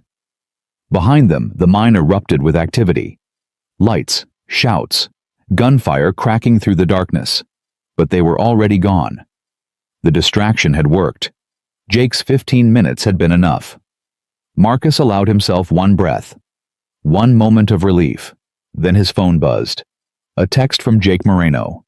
Briggs knows he's coming for you, and he's not coming alone. Marcus looked at the rearview mirror. Headlights were appearing on the road behind them. 1 set. 2. 3. Frank, how fast can this truck go? The old man's jaw tightened. Fast enough. Then drive. Drive like your life depends on it. Frank pressed the accelerator to the floor. The chase had begun. In the back seat, Emma cradled her husband's head in her lap. Daniel was weeping, 3 years of suppressed grief pouring out of him in broken sobs. "I'm sorry," he kept saying. "I'm sorry I left you. I'm sorry." "Shh." Emma stroked his hair, tears streaming down her own face. "You didn't leave. You were taken. And now you're home. You're home, Daniel. You're home." Beside them, Ruth held Danny against her chest. The young man hadn't spoken again, but his eyes were open now, tracking the movement around him, slowly coming back to the world. "My boy," Ruth whispered. "My beautiful boy. Mama's here. Mama's got you." Shadow lay across both of them, his warmth a bridge between two broken souls, and the love that had never stopped waiting. The headlights behind them were getting closer.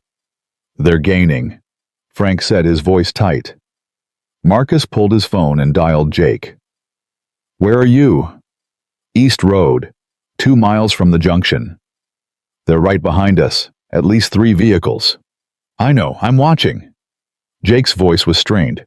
"Listen, there's something else. Briggs isn't in those cars. He went the other way." Marcus's blood ran cold. "What do you mean?" "He's going to Emma's house. He knows about Lily." The words hit Marcus like a physical blow. Lily. 8 years old, alone except for the elderly neighbor Emma had asked to watch her. "How long?" 5 minutes. Maybe less." "Marcus, I'm sorry. I didn't know." "Can you get there?" "I'm trying, but Briggs has men blocking the main road." Marcus made a decision. "Frank, stop the truck." "What?" "Stop the truck." Frank hit the brakes. The vehicle skidded, fishtailing on the gravel. Marcus turned to face the others.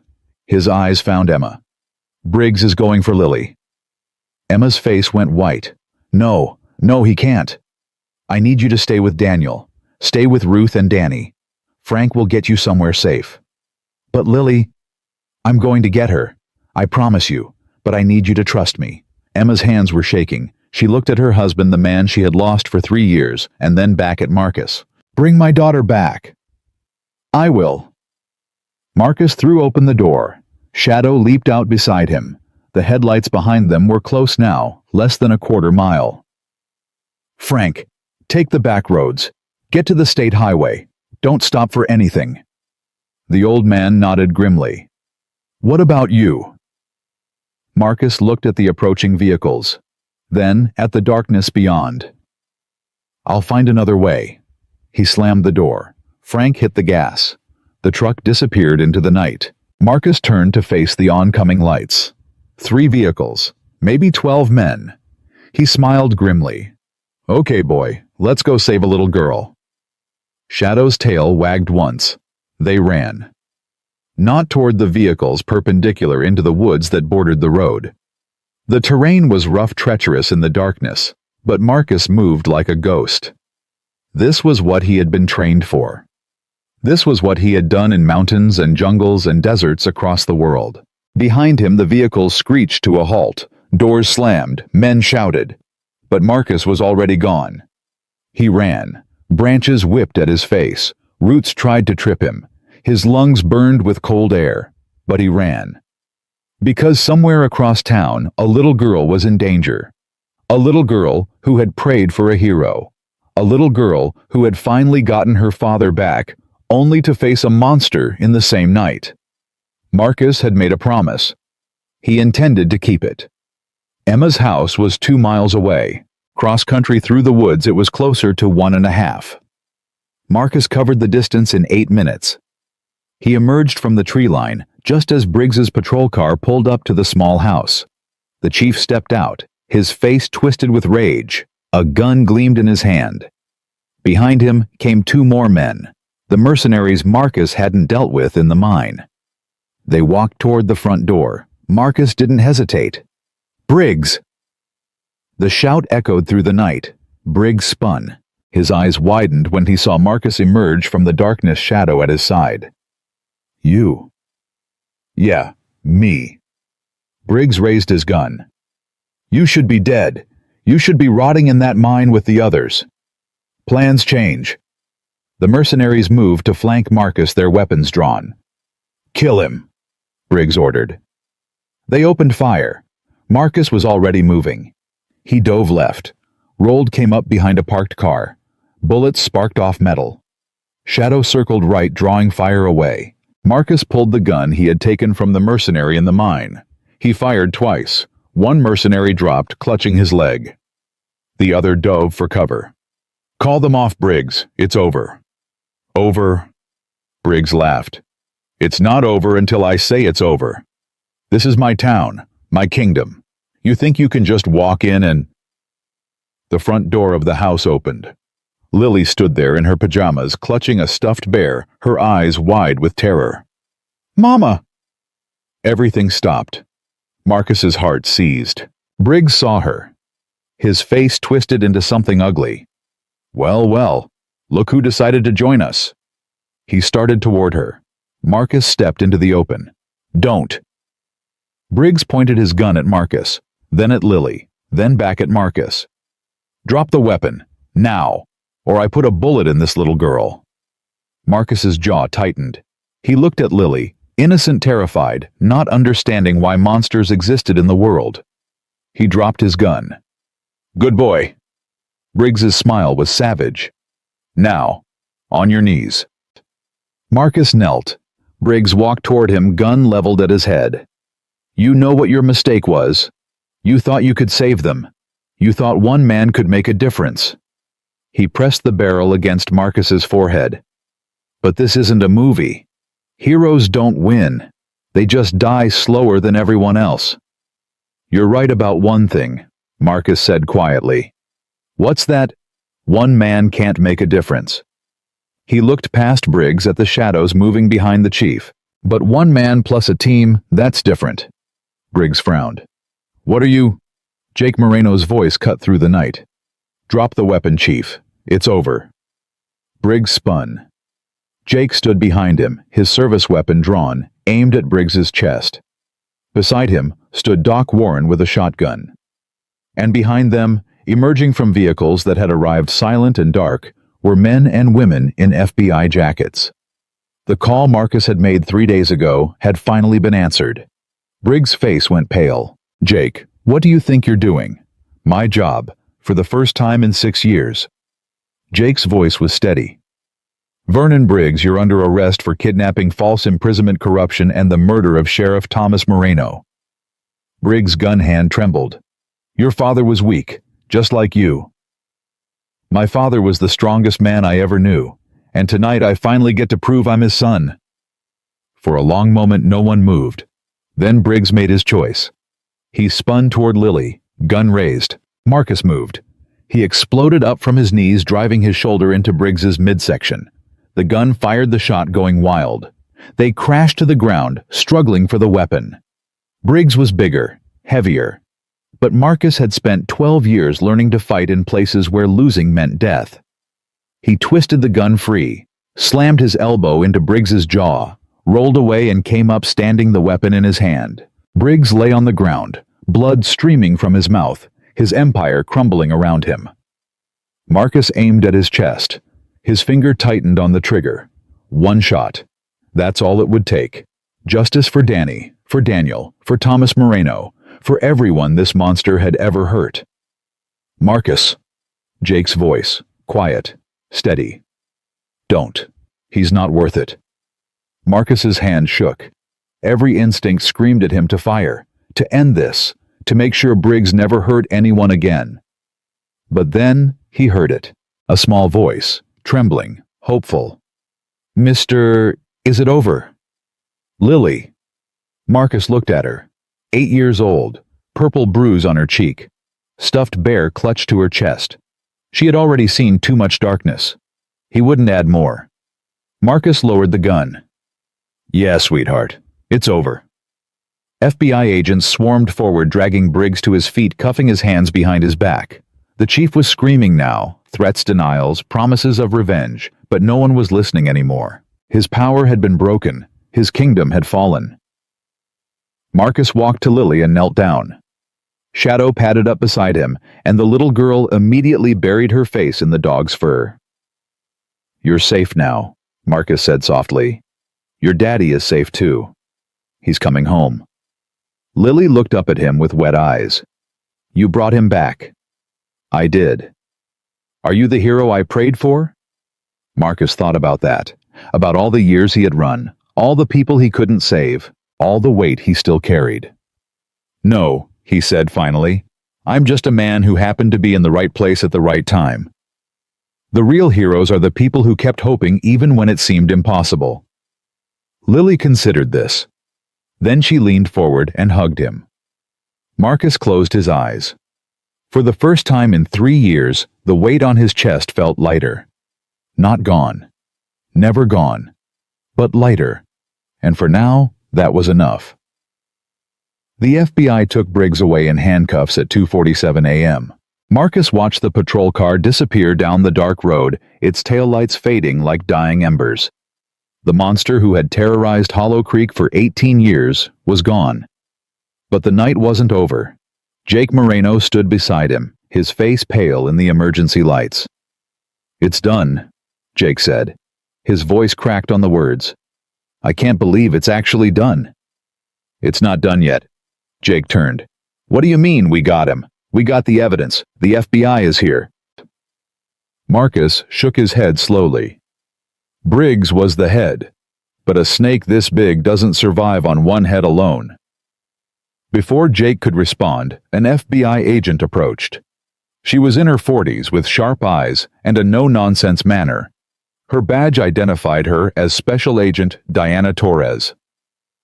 Mr. Cole, we need to talk. Marcus nodded. I figured you would. Torres led him away from the chaos, away from the flashing lights and the murmuring crowd. They stopped near a dark sedan out of earshot. I've read your file, Torres said. The real one, not the cover story. Marcus said nothing. 3 tours in Afghanistan, 12 confirmed kills, probably triple that in classified operations. Your team was abandoned during an extraction mission. Command denied support. 7 men died. She paused. You were the only survivor. What's your point? My point is that you were discharged dishonorably to cover up a military failure. My point is that you've spent 3 years as a ghost, moving from town to town, staying off the grid. Her eyes narrowed. And then you show up here, take down a corrupt police chief, rescue 2 prisoners, and hand us enough evidence to prosecute half the county officials in Montana. Lucky timing. Torres almost smiled. Right. Lucky. She reached into her jacket and pulled out a photograph. Do you recognize this man? Marcus looked at the image. A face he knew, a face he had tried to forget. Colonel James Whitfield, my commanding officer. Former commanding officer, he retired 6 months after your team was killed. Torres's voice hardened. We've been investigating him for 3 years. Money laundering, arms dealing, connections to private military contractors operating illegally overseas. Marcus felt something cold settle in his chest. What does this have to do with Briggs? Briggs was one of his contacts. The lithium deposit under this town, Whitfield, was the one who told Briggs about it. They had a deal. Briggs would acquire the land, Whitfield would connect him with buyers, and they'd split the profits. The pieces clicked into place. The missing support during the mission. The cover-up. The dishonor discharge that had destroyed Marcus's career and reputation. It was all connected. You're telling me the man who killed my team is also behind this. I'm telling you that you might have a chance to finish what you started 3 years ago. Torres handed him a card. We're building a case against Whitfield. We could use someone with your skills. Someone who knows how he operates. Marcus stared at the card. His hands were steady, but inside something was burning. I'm not a soldier anymore. No, you're something better. You're a man with nothing to lose and everything to prove. Torres stepped back. Think about it. You have my number. She walked away, leaving Marcus alone with the ghosts of his past. The medical tent was crowded when Marcus entered. Doc Warren moved between patients, his old hands steady now that fear no longer controlled them. Danny Holloway sat on a cot wrapped in a blanket, shadow pressed against his legs. Ruth sat beside her son, holding his hand, tears streaming down her face. On the other side of the tent, Daniel Sinclair lay on a stretcher, while paramedics checked his vitals. Emma sat beside him. Lily curled in her lap. The little girl had fallen asleep, exhausted by the night's terror, her stuffed bear still clutched to her chest. Daniel's eyes found Marcus. You. Marcus walked over. How are you feeling? Like I've been dead for 3 years and just woke up. Daniel's voice was raw, but there was strength in it. The kind of strength that comes from surviving the unsurvivable. They told me what you did, how you got us out. I had help. Don't do that.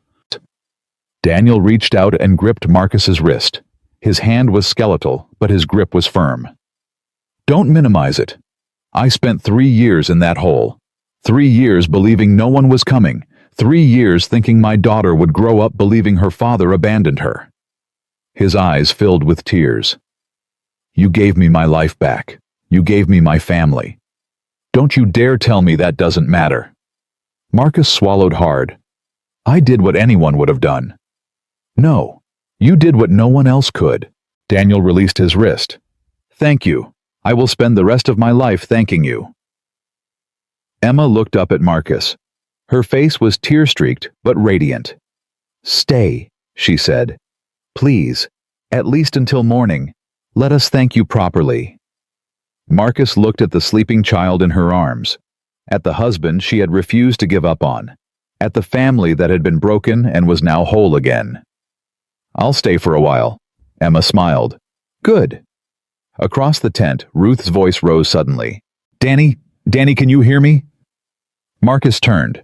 Danny Holloway was looking at his mother, really looking for the first time since they had pulled him from that cell. Mom! The word was barely a whisper, but it was enough. Ruth collapsed against her son, sobbing. Danny's arms came up slowly, shakily, and wrapped around her. Mom, I'm sorry. I'm so sorry. Don't be sorry. Don't ever be sorry. You're home. My boy is home. Doc Warren turned away, wiping his eyes with the back of his hand. Marcus felt shadow press against his leg. He reached down and scratched behind the dog's ears. Sometimes miracles came wrapped in darkness. Sometimes they came covered in blood and fear. But they still came. And that was enough. Dawn broke gray and cold over Hollow Creek. Marcus sat on the steps of the medical tent watching the sun climb over the mountains. Shadow lay beside him, nose resting on his boots, eyes half closed. The town was waking up. Slowly, tentatively, like a person emerging from a long nightmare, unsure if the horror was truly over. Frank Morrison limped up and sat down beside Marcus. Hell of a night. Yeah. You did good, son. Better than good. The old mechanic's voice was gruff, but his eyes were soft. I've been waiting 20 years for someone to stand up to that bastard. 20 years of watching good people suffer, watching bad men prosper. I'd given up hope. Hope has a way of showing up when you least expect it. Apparently so. Frank reached into his pocket and pulled out a small flask. He took a swig and offered it to Marcus. To the good guys. Marcus took the flask. To the good guys. They sat in silence for a while, watching the town come to life. What will you do now? Frank asked. I don't know. Keep moving, probably. There's always another town, another Briggs, another fight. You could stay. Marcus turned to look at the old man. This town needs people like you, Frank continued. People who aren't afraid to do what's right. People who... His words were cut off by shouting. Marcus was on his feet instantly. Shadow jumped up beside him, ears flat, muscles tensed. The shouting was coming from the police station. A crowd had gathered. People were pushing, yelling, pointing at something Marcus couldn't see. He ran. The crowd parted as he approached. What he saw made his blood run cold. Deputy Carl Rawlings stood in the center of the street, a gun pressed against Jake Moreno's temple. "Nobody move!" Rawlings screamed. His eyes were wild, his face twisted with rage and fear. "Nobody move or I blow his brains out!" Marcus stopped. His hand moved toward his weapon, but Rawlings saw the movement. "Don't! Don't you dare! I'll kill him! I swear to God I'll kill him!" Jake's face was pale, but his voice was steady. "Rawlings, think about what you're doing." "Shut up! Just shut up!" Rawlings pressed the gun harder against Jake's skull. "You ruined everything. You and that drifter Briggs is gone. The money is gone. Everything I worked for is gone." "You worked for a monster," Jake said. "You helped him destroy innocent people. I did what I had to do to survive. This town was mine. I was somebody here." Marcus took a slow step forward. "Rawlings, let him go. Stay back." The deputy's gun hand was shaking now. "You think I'm scared of you? You think I'm scared of anything anymore? I've got nothing left." "That's not true." Marcus kept his voice calm, measured.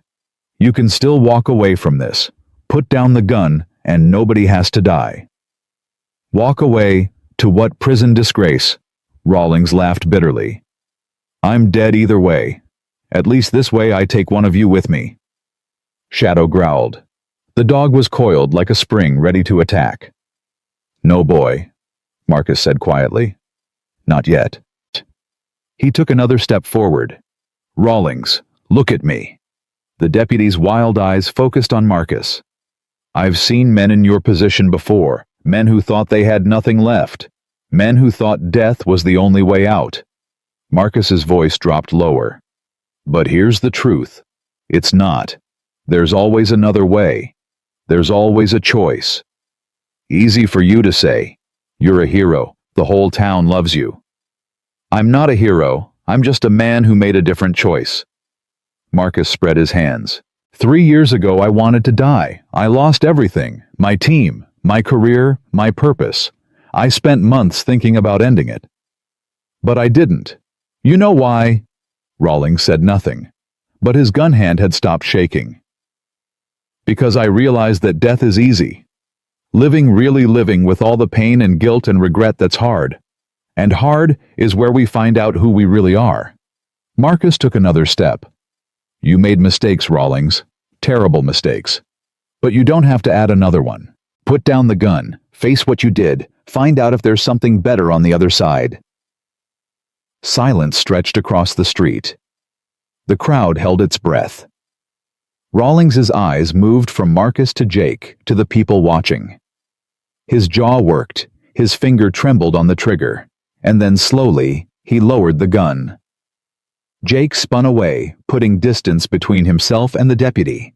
FBI agents swarmed forward, tackling Rawlings, pinning him to the ground. Marcus let out a breath he didn't know he was holding. Jake walked over to him, his face ashen. "Thank you. Don't mention it. That could have gone very differently." "Yeah." Marcus watched as Rawlings was loaded into a federal vehicle. "It usually does." The crowd began to disperse. The crisis was over. But as Marcus turned to leave, a hand caught his arm. Ruth Holloway stood there. Her eyes were red from crying, but her face held something Marcus hadn't seen before. "Peace. I heard what you said to that man. About wanting to die. About choosing to live." Marcus nodded slowly.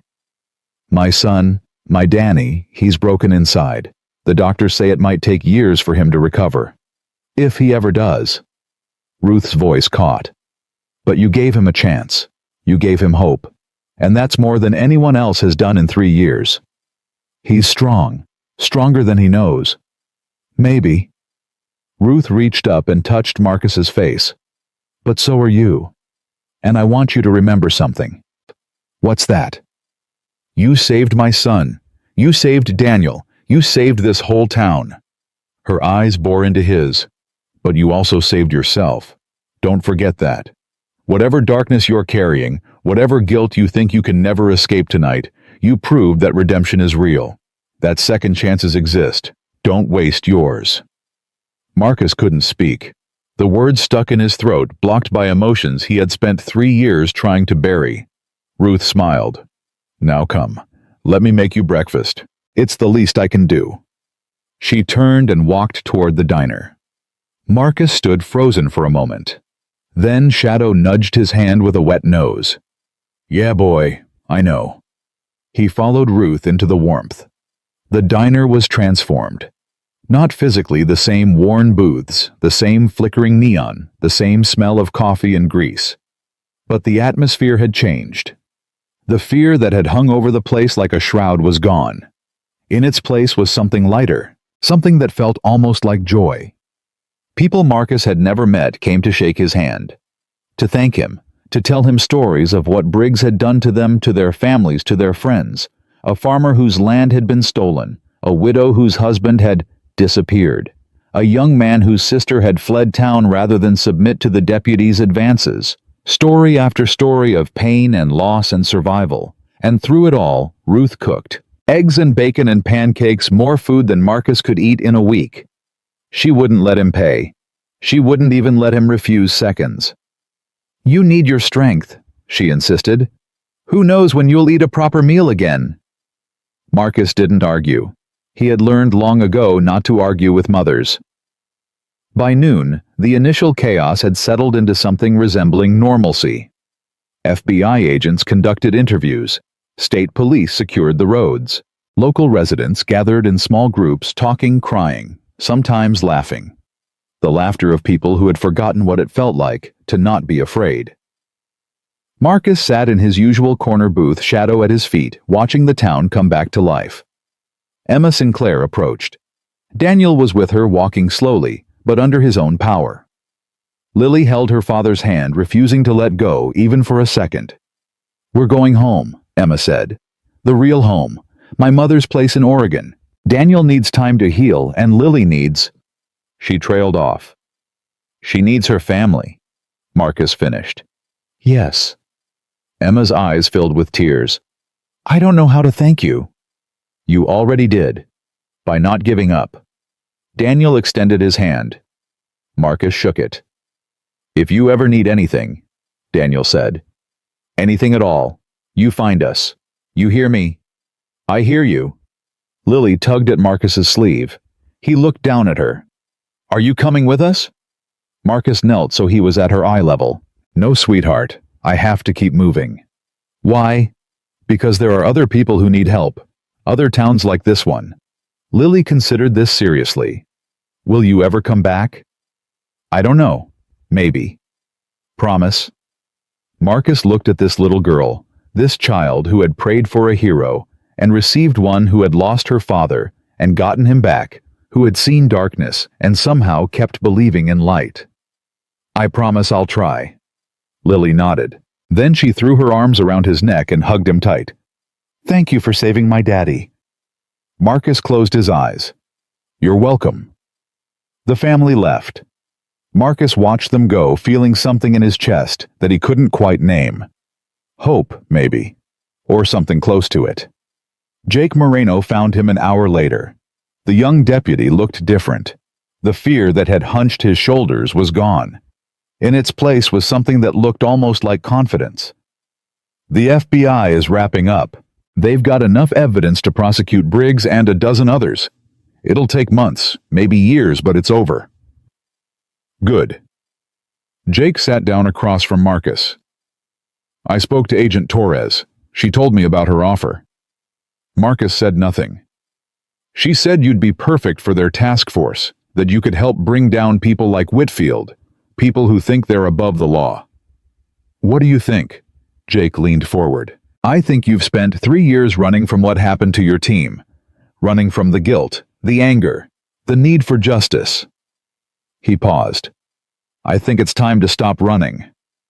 Marcus looked at the young man, at the badge on his chest, at the determination in his eyes. You sound like your father. Jake's face flickered with emotion. You knew him? No, but I've read Frank's files. Thomas Moreno was a good man, a brave man. Marcus held Jake's gaze. You did him proud tonight. Jake's eyes glistened. Thank you. That means more than you know. They sat in silence for a moment. What will you do now? Jake asked. Marcus thought about the question. About the roads that stretched before him. About the darkness that still waited in the shadows. About the men who had died under his command, and the man who had let them die. I think, he said slowly, it's time I stopped running. Jake smiled. Good. He stood and extended his hand. Marcus shook it. If you're ever back this way, Jake said, there's always a place for you here. This town owes you everything. It doesn't owe me anything. You all saved yourselves. Maybe, but you showed us it was possible. Jake walked toward the door, then turned back. Take care of yourself, Marcus Cole. And take care of that dog. Always. The door closed behind him. Marcus looked down at Shadow. The dog's tail thumped against the floor. What do you think, boy? Ready for one more mission? Shadow's ears perked up. Marcus pulled out the card Agent Torres had given him. He stared at it for a long moment. Then he reached for his phone. Somewhere out there, Colonel James Whitfield was going about his business, making deals, moving money, believing he was untouchable. He was wrong. Marcus had made a promise to 7 dead men, a promise to bring justice to the people who had abandoned them. It had taken 3 years, but promises didn't expire. He dialed the number. Torres answered on the second ring. Cole, I was hoping you'd call. Tell me everything you know about Whitfield. A pause. Then, how soon can you get to Washington? Marcus looked out the window at the town that had changed his life, at the people who had taught him that hope still existed, at the future that suddenly seemed possible. I'll be there by tomorrow. Good. We have a lot of work to do. The line went dead. Marcus stood. Shadow rose beside him. Ruth appeared from the kitchen. Leaving so soon? I have somewhere I need to be. She nodded, as if she had always known this moment would come. Will you eat something first for the road? Marcus smiled. I'd like that.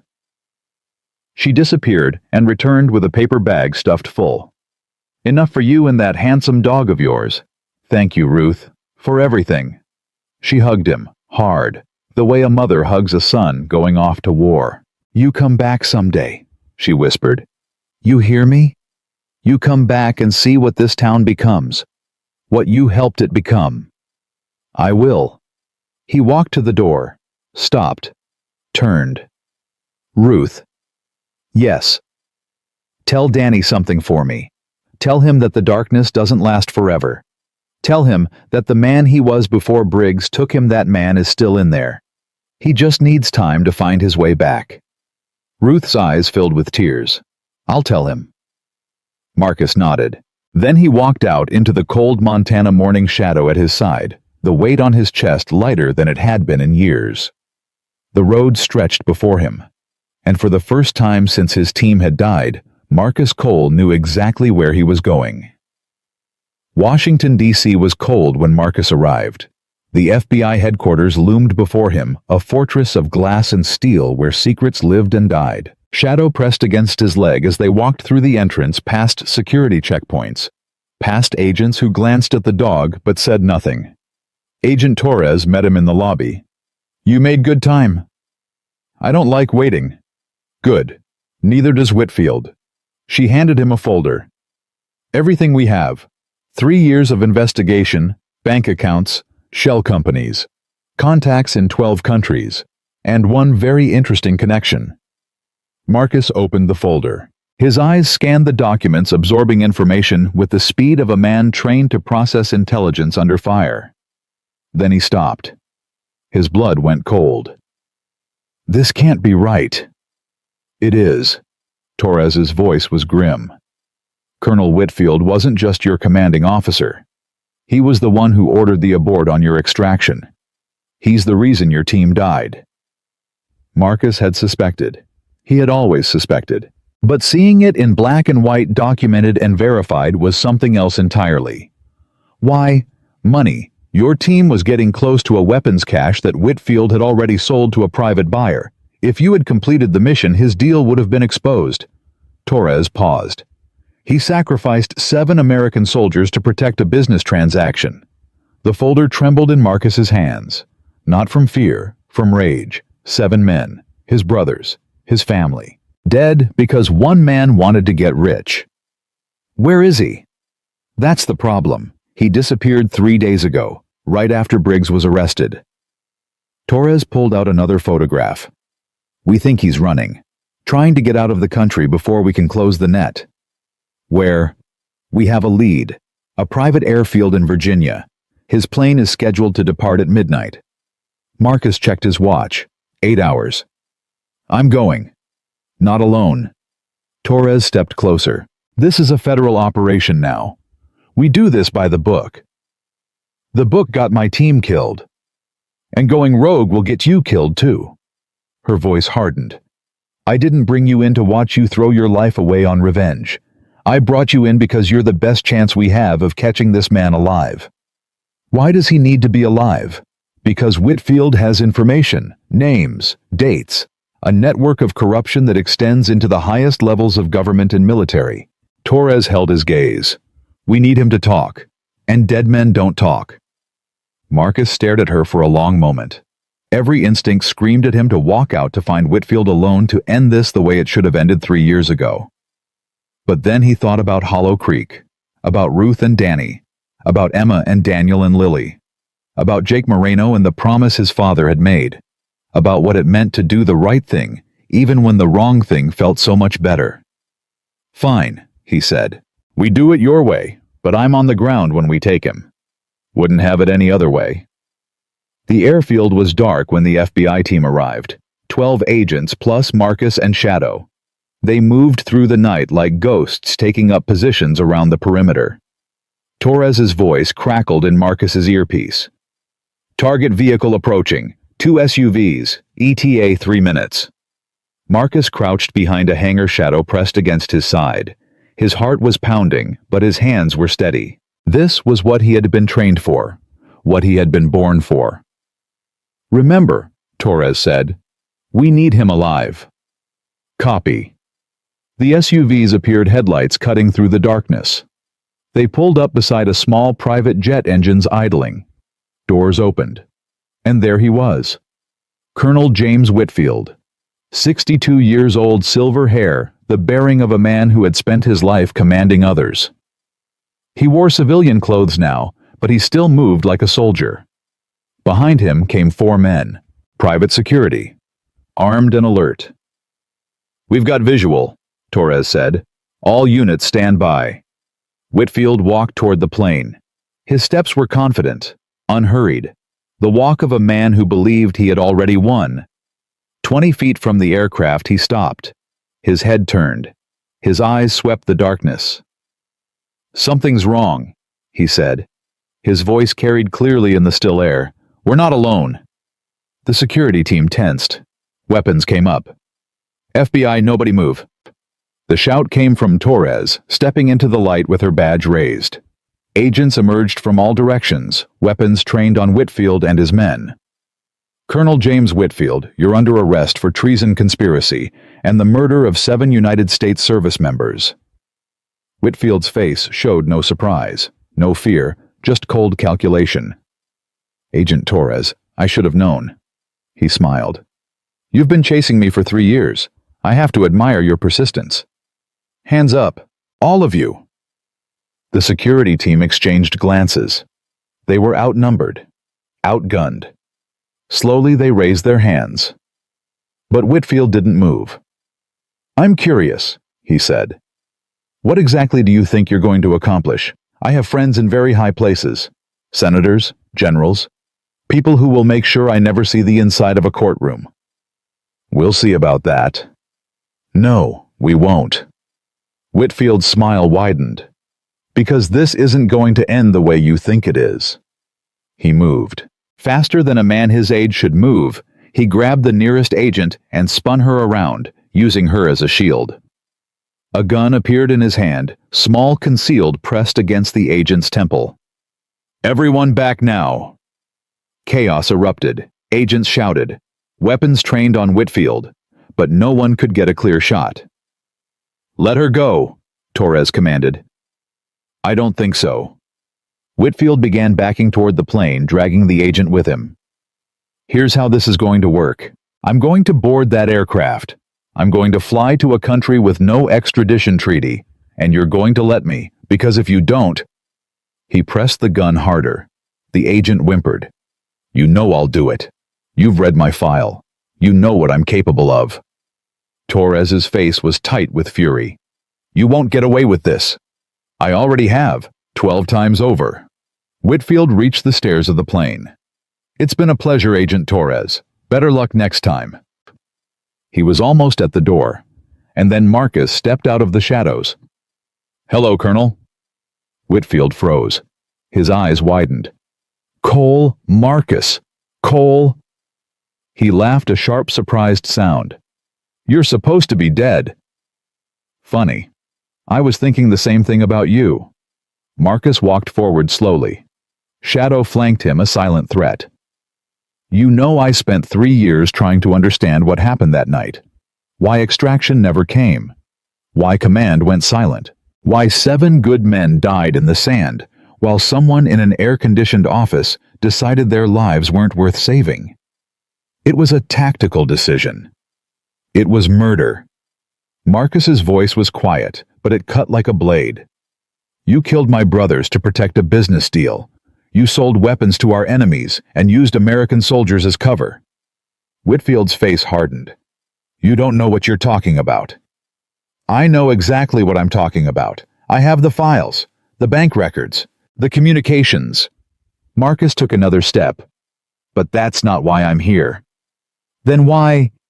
"I'm here to give you a choice." Whitfield's grip on the agent tightened. "What choice?" "You can release that woman, surrender peacefully, face trial for what you did, spend the rest of your life in prison." Marcus paused. Or what? "Or I let go of Shadow's leash." The dog's growl rose, low, deadly, the sound of an animal bred for war, trained to kill, held back only by the slenderest thread of command. Whitfield's eyes flicked to Shadow. For the first time, fear crossed his face. "You wouldn't. 3 years ago, I watched 7 men die because of you. Good men. Men with families. Children." Marcus's voice dropped to a whisper. "I've spent every day since then dreaming about what I would do if I ever found you. And now I have." He knelt beside Shadow. His hand rested on the dog's collar. "So here's your choice, Colonel. Prison or pieces." Whitfield's hand was shaking now. Sweat beaded on his forehead. "You're bluffing. Try me." The moment stretched. Endless. Unbearable. Then Whitfield's shoulders sagged, the gun lowered. The agent stumbled away, collapsing into the arms of her colleagues. FBI agents swarmed forward, tackling Whitfield, forcing him to the ground. "James Whitfield, you're under arrest. You have the right to remain silent." The words faded into background noise. Marcus stood motionless, watching as the man who had destroyed his life was dragged away in handcuffs. It was over. Finally, truly over. Torres approached. Her face was pale, but relieved. That was one hell of a bluff. Marcus looked down at Shadow. The dog's tail was wagging. "Who said I was bluffing?" Torres stared at him for a moment. Then she laughed, a short, shocked sound. "Remind me never to get on your bad side." "Don't abandon your team, and you won't have to." He turned and walked into the darkness, Shadow at his side. Behind him, the lights of the FBI vehicles painted the night in red and blue. And somewhere in the distance, 7 souls finally found peace. 3 weeks later, Marcus sat on a bench outside a federal courthouse, watching people pass. Shadow lay at his feet, basking in the afternoon sun. The trial had begun. Whitfield was fighting the charges, of course. He had expensive lawyers. powerful friends, every advantage money and corruption could buy. But it wouldn't be enough. Torres had assembled an airtight case. Bank records, witness testimony, communications that proved beyond doubt that Colonel James Whitfield had ordered the deaths of American soldiers for personal profit. The evidence from Hollow Creek had been instrumental. Briggs had turned states' witness trading information for a reduced sentence. He had given them names, dates, details that connected Whitfield to a network of corruption spanning 3 continents.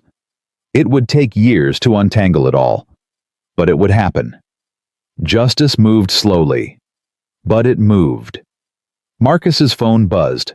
A text from Emma Sinclair. "Daniel is getting stronger every day. Lily asks about you." She drew a picture of Shadow. "I'll send it when it's done." He smiled and typed a reply. "Tell her, Shadow says thank you." Another text came through. This one from Jake Moreno. "They made me sheriff. Can you believe it?" "First thing I did was take down the picture of Briggs in the station, replaced it with my father's." "It feels right," Marcus replied. "It is right. Your father would be proud." A third message, from Ruth Holloway. "Danny spoke a full sentence today. He asked about the dog. Doc Warren says it's the fastest recovery he's ever seen. Thank you for everything." Marcus read the message twice. Then he put the phone away. Shadow lifted his head and nuzzled Marcus's hand. "Yeah, boy. I know." He sat there for a while longer, watching the world go by. Somewhere inside that courthouse, a monster was being held accountable. Somewhere in Montana, a town was learning to breathe again. Somewhere in Oregon, a little girl was drawing pictures of a dog who had helped save her father. And somewhere in Marcus Cole's chest, the weight that had pressed down for 3 years was finally beginning to lift. Agent Torres found him an hour later. "Whitfield's lawyers are requesting a continuance. The judge denied it." She sat down beside him. "Looks like he's going to face the music after all." "Good. There's something else." She reached into her bag and pulled out an envelope. "This came for you, from the Pentagon." Marcus took the envelope. His hands were steady, but his heart was pounding. He opened it. Inside was a single sheet of paper. Official letterhead, dense with formal language. But the message was clear. Dishonorable discharge vacated. Service record restored. Full benefits reinstated. Marcus stared at the words. "They're acknowledging what happened," Torres said quietly. "Whitfield's arrest forced their hand. They can't pretend anymore. It doesn't bring them back. No, but it honors them. And it clears your name." Marcus folded the letter carefully and slipped it into his pocket. "Thank you." "Don't thank me. Thank yourself." Torres stood. "You know, when you first walked into that diner in Montana, you were running. From yourself. From your past. From everything. And now you're standing still. And that takes a lot more courage than running ever did." She extended her hand. Marcus shook it. "What will you do now?" she asked. Marcus looked down at Shadow. The dog's tail thumped against the ground. "I think," he said slowly, "I'm going to take a drive." "Where?" "Hollow Creek. There's a woman there who makes a hell of a breakfast, and a little girl who wants to meet Shadow properly." Torres smiled. "Sounds like a plan." "After that," he shrugged. "Who knows? Maybe there's another town out there that needs help. Another Briggs, another Whitfield. There always is. Then I'll be there." Marcus stood. "Because that's what we do. We stand. We fight. We protect the people who can't protect themselves." Torres nodded. "You're a good man, Marcus Cole." "I'm trying to be." He walked away, Shadow at his side. The road stretched before him, open and endless. And for the first time in 3 years, Marcus Cole wasn't running from something. He was walking toward it. The drive to Montana took 2 days. Marcus didn't rush. He stopped when Shadow needed to stretch. He ate at small diners and slept in quiet motels. He let the miles unspool beneath his wheels, each one carrying him further from the man he had been and closer to the man he was becoming. On the second evening, he crested a ridge and saw Hollow Creek spread out below him. The town looked different, brighter somehow, as if someone had lifted a veil that had hung over it for 18 years. He drove down the main street slowly. People stopped and stared. Then they waved, smiled. A few even cheered. Marcus parked outside Ruby's diner. The door opened before he could reach it. Ruth Holloway stood there, her face transformed by joy. "You came back." "I promised I would." She threw her arms around him, crying and laughing at the same time. "Danny," she called over her shoulder. "Danny, come here." Danny Holloway emerged from the kitchen. He walked slowly, uncertainly, like a man still learning to trust the ground beneath his feet. But his eyes were clear, present, alive. And when he saw Shadow, he smiled. "The dog," he said. His voice was rough but stronger than before. "The dog came back." Shadow padded forward and pressed against Danny's legs. The young man knelt and buried his face in the dog's fur, his shoulders shaking. Ruth wiped her eyes. "He's been asking about Shadow every day. Doc Warren says the connection with animals is helping him heal." Marcus watched the scene, something warm spreading through his chest. "Can I see him regularly, I mean?" "You can see him whenever you want." Ruth took Marcus's arm. "Come inside. Everyone wants to see you." The diner was packed. Frank Morrison sat in a corner booth, his bad leg propped up, a cup of coffee in his hand. Doc Warren was there, looking 10 years younger than he had 3 weeks ago. Jake Moreno, sheriff. Moreno now stood by the counter, his badge gleaming on his chest. And at the center of it all, Emma Sinclair sat with her family. Daniel looked healthier, stronger. The skeletal figure from the mine had been replaced by a man slowly reclaiming his life. He held Emma's hand across the table, their fingers intertwined, and beside them sat Lily.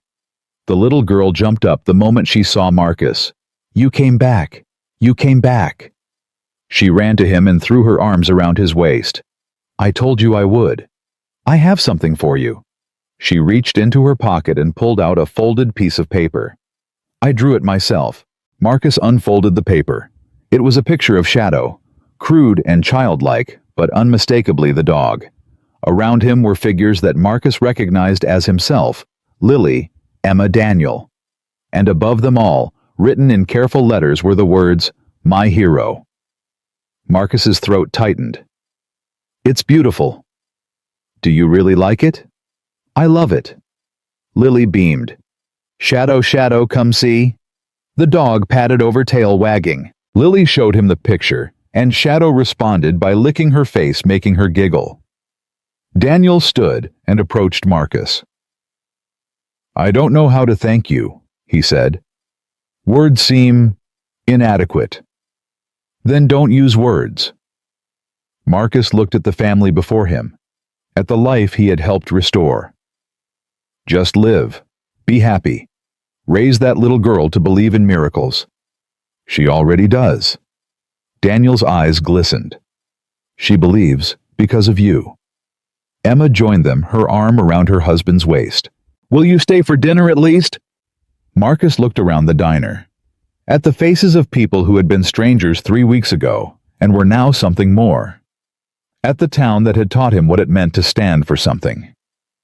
"Yeah," he said. "I'll stay." The evening passed in warmth and laughter. Stories were shared.